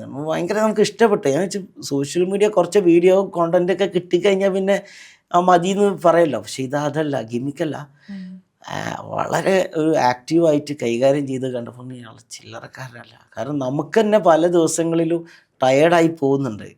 ഈ രാത്രിയൊക്കെ ആവുന്ന പുള്ളി രാത്രി വീട്ടിൽ തിരിച്ചെത്തി കഴിഞ്ഞാൽ പോലും പുള്ളി എന്താ ചെയ്യണമെന്ന് പറഞ്ഞു കഴിഞ്ഞാൽ ആ നാട്ടിലുള്ള ജനപ്രതിനിധികളെ കാണാനും അവിടുത്തെ ലോക്കൽസിനെ കാണാനും പോയിട്ട് പിന്നീട് 2 മണി 3 മണിക്ക് കിടന്നുറങ്ങണം. പിന്നെ രാവിലെ വീണ്ടും റൈഡ് സ്റ്റാർട്ട് ചെയ്യണം. അപ്പം നമ്മൾ ചെയ്യുന്ന പണിയൊന്നും സത്യത്തിൽ ഇവർ ചെയ്യുന്ന പണിന് മുമ്പിൽ നമ്മൾ വിചാരിക്കരുത് ഇവരൊക്കെ വളരെ ഈസി ലൈഫാണ്. ഇവർ ഒരു കാര്യം നിന്ന് അടുത്ത കാര്യത്തിലേക്ക് ഇങ്ങനെ പറന്നുകൊണ്ടേ ഇരിക്കുകയാണ്. ഞാൻ ആ 8 ദിവസം ഒന്ന് മനസ്സിലാക്കിയ ഒരു സാധനം, അതാണ് പുള്ളി അന്ന് ആ 8ാമത്തെ ദിവസം കഴിഞ്ഞ് നമ്മൾ നാട്ടിലേക്ക് മടങ്ങുമ്പോൾ പിന്നെ ഡൽഹിയിലെത്തിയിട്ട് വലിയ വലിയ ടാസ്കിലേക്കാണ് പിന്നെയും പോണത്. ഒരു ഫ്രീ ടൈം കാണുന്നില്ല. അത്രയും ടൈറ്റായിട്ടാണ് ലൈഫ് സ്കെഡ്യൂൾ ചെയ്തിട്ടുള്ളത്. അത്രയും പണികൾ പുള്ളിക്ക് ചെയ്ത് തീർക്കാനുണ്ട്. അല്ലെങ്കിൽ എല്ലാത്തിലും അതിൽ ആക്റ്റീവാണ്. അപ്പോൾ ഇങ്ങനെ ഒരാൾ കണ്ട സമയത്ത് നമ്മൾ വളരെ ഇമ്പ്രസ്ഡ് ആയിപ്പോയി. ഒരു വലിയൊരു എക്സ്പീരിയൻസ് ആയി. ഞാൻ കോൺഗ്രസ്സുകാരനെ അല്ല എന്ന് പറയാൻ കാരണം എനിക്ക് പിന്നീട് പുള്ളീനെ കുറച്ച് കൂടുതൽ പറയാനുള്ളൊരു, കാരണം നമ്മളത് ഫീൽ ചെയ്ത്. പുള്ളി പിന്നെ ഇങ്ങനെ ക്യാമറൻ്റെ മുന്നിൽ വന്നിട്ട് ആക്ട് ചെയ്യുന്ന ഒരു മൂഡേ അല്ല. ഇപ്പം തന്നെ നിലനിൽപ്പിന് വേണ്ടിയിട്ട് ടീം പറഞ്ഞിട്ടാണ് മീഡിയ ടീം അല്ലെങ്കിൽ ഷൂട്ട് ചെയ്യാനൊക്കെ ആൾക്കാരാക്കിയത്. പുള്ളി അതെല്ലാം പുള്ളി ലിവ് ദ മൊമെൻ്റ് ആണ് സത്യത്തിൽ. അത് വേണമെങ്കിൽ ക്യാപ്ചർ ചെയ്തു. പക്ഷെ പുള്ളിനെ കൊണ്ടൊന്ന് കാണിക്കാൻ പുള്ളിയല്ല എന്തെങ്കിലും കാണിക്കാന്ന് പ്രശ്നം. അങ്ങനത്തെ എൻജോയിങ് ദ മൊമെന്റ്. അത് അങ്ങനെ ഒരു ടീം പിന്നെ ചെയ്തു പോവാണ്. ആ ട്രിപ്പിന്റെ എന്തെങ്കിലും മെമന്റോ അല്ലെങ്കിൽ സോവിനിയർ പോലെ എടുത്തു വെച്ചിട്ടുണ്ടോ? പിന്നെ എനിക്ക് അന്നത്തെ റൈഡിന്റെ സാധനങ്ങളൊക്കെ ഞാൻ എടുത്തു വെച്ചാൽ പുള്ളിൻ്റെ സർട്ടിഫിക്കറ്റ് പുള്ളി ഒരു സാധനം തന്നിട്ടുണ്ടായിരുന്നു, which is very very very important ആണ്.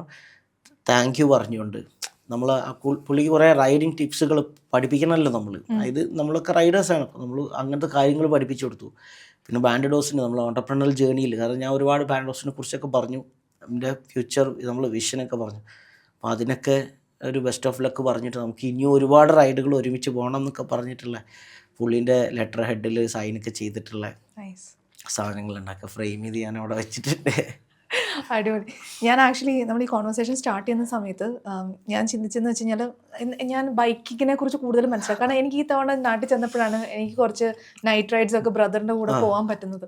അപ്പോൾ അന്നേരം എനിക്ക് ബൈക്കിംഗ് പഠിക്കണം ഇതിനെക്കുറിച്ച്. പക്ഷേ ഇപ്പം നമ്മൾ സംസാരിച്ച് വന്നപ്പോൾ എന്തുകൊണ്ടാണ് ഒരു ബൈക്കർ ഇതൊക്കെ ചെയ്യുന്നതെന്നുള്ളൊരു മെസ്സേജും കൂടെ നമ്മൾ സംസാരിച്ചിട്ടുണ്ട്. പിന്നെ മുർഷിദിൻ്റെ വീഡിയോസ് ഓരോ തവണ കാണുമ്പോഴും ഈ റേസ് നടക്കുന്ന ഏരിയ ഇത് വരുമ്പം ഐ ഫീൽ ലൈക്ക് ഇനി അടുത്ത തവണ കൊച്ചി വരുമ്പോൾ അറ്റ്ലീസ്റ്റ് കൊച്ചിയിൽ, തൃശ്ശൂർ അല്ലെങ്കിൽ പോലും I want to come and see one of this എന്നുള്ളൊരു ഫീലിംഗ് ആയിരുന്നു. തീർച്ചയായിട്ടും ഓൾവേസ് വെൽക്കമിങ് ആണ്. തൃശ്ശൂർ മാത്രമല്ല കൊച്ചിയിൽ മാത്രമല്ല, നമ്മൾ തൃശ്ശൂരും കോഴിക്കോടൊക്കെ ആയിട്ട് ഇങ്ങനെ പല രൂപത്തിലായിട്ട് ഓർഗനൈസ് ചെയ്യാറുണ്ട്. ഇത് വന്ന് കാണണം. ഞാൻ പറഞ്ഞ ഫാമിലി എല്ലാവരും ഒരു ലൈഫ് ടൈം എക്സ്പീരിയൻസ് ആണ്.